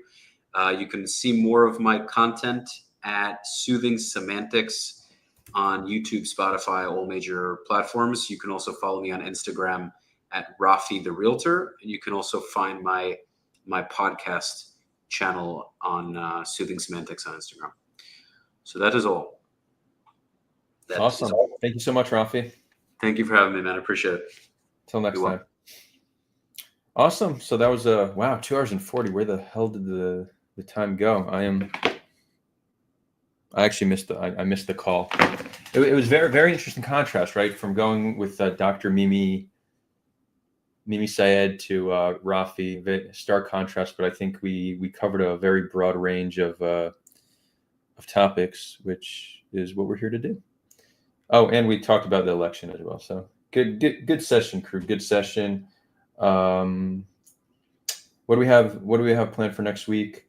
I think next week I've been talking about doing this report about the extent of the destruction in Gaza and war crimes being committed, and the only reason I haven't done it is just busy with personal stuff, building this new company and whatnot. Elections also, a lot of people's attention was on elections. So I think next week I'll finally do it. I was thinking of pre-recording it, but I think I'm just going to live stream it. Yeah, and we'll see. That should be early next week. Anything else to update on? Oh yeah, I've been mentioning this new company that I just co-founded. I'll give it one more shout out now, but I'm going to do a live stream also sometime next week with my co-founder who actually came up with the idea. But we founded something called headon.ai. It's a platform that connects people based on a topic of disagreement, and their conversation is led by an AI facilitator. So it's essentially a way to scale civil discourse using AI, right? It's very hard to scale conversations that are contentious because it requires a facilitator to be productive. Until AI came into the picture, and this could potentially automate the facilitation process in a way more effective than any human can be. So this is what we're building right now. And if anybody wants to be involved in any capacity, whether you want to beta test it, whether you want to be an intern, we're building this large internship program. We're also raising some money. Maybe you're an angel investor and you're interested, reach out. Maybe you have another idea for how you can be involved, but yeah, let us know. Headon.ai. We're about to blow this thing up, and we'd love to have you involved. Thank you all. Till next time.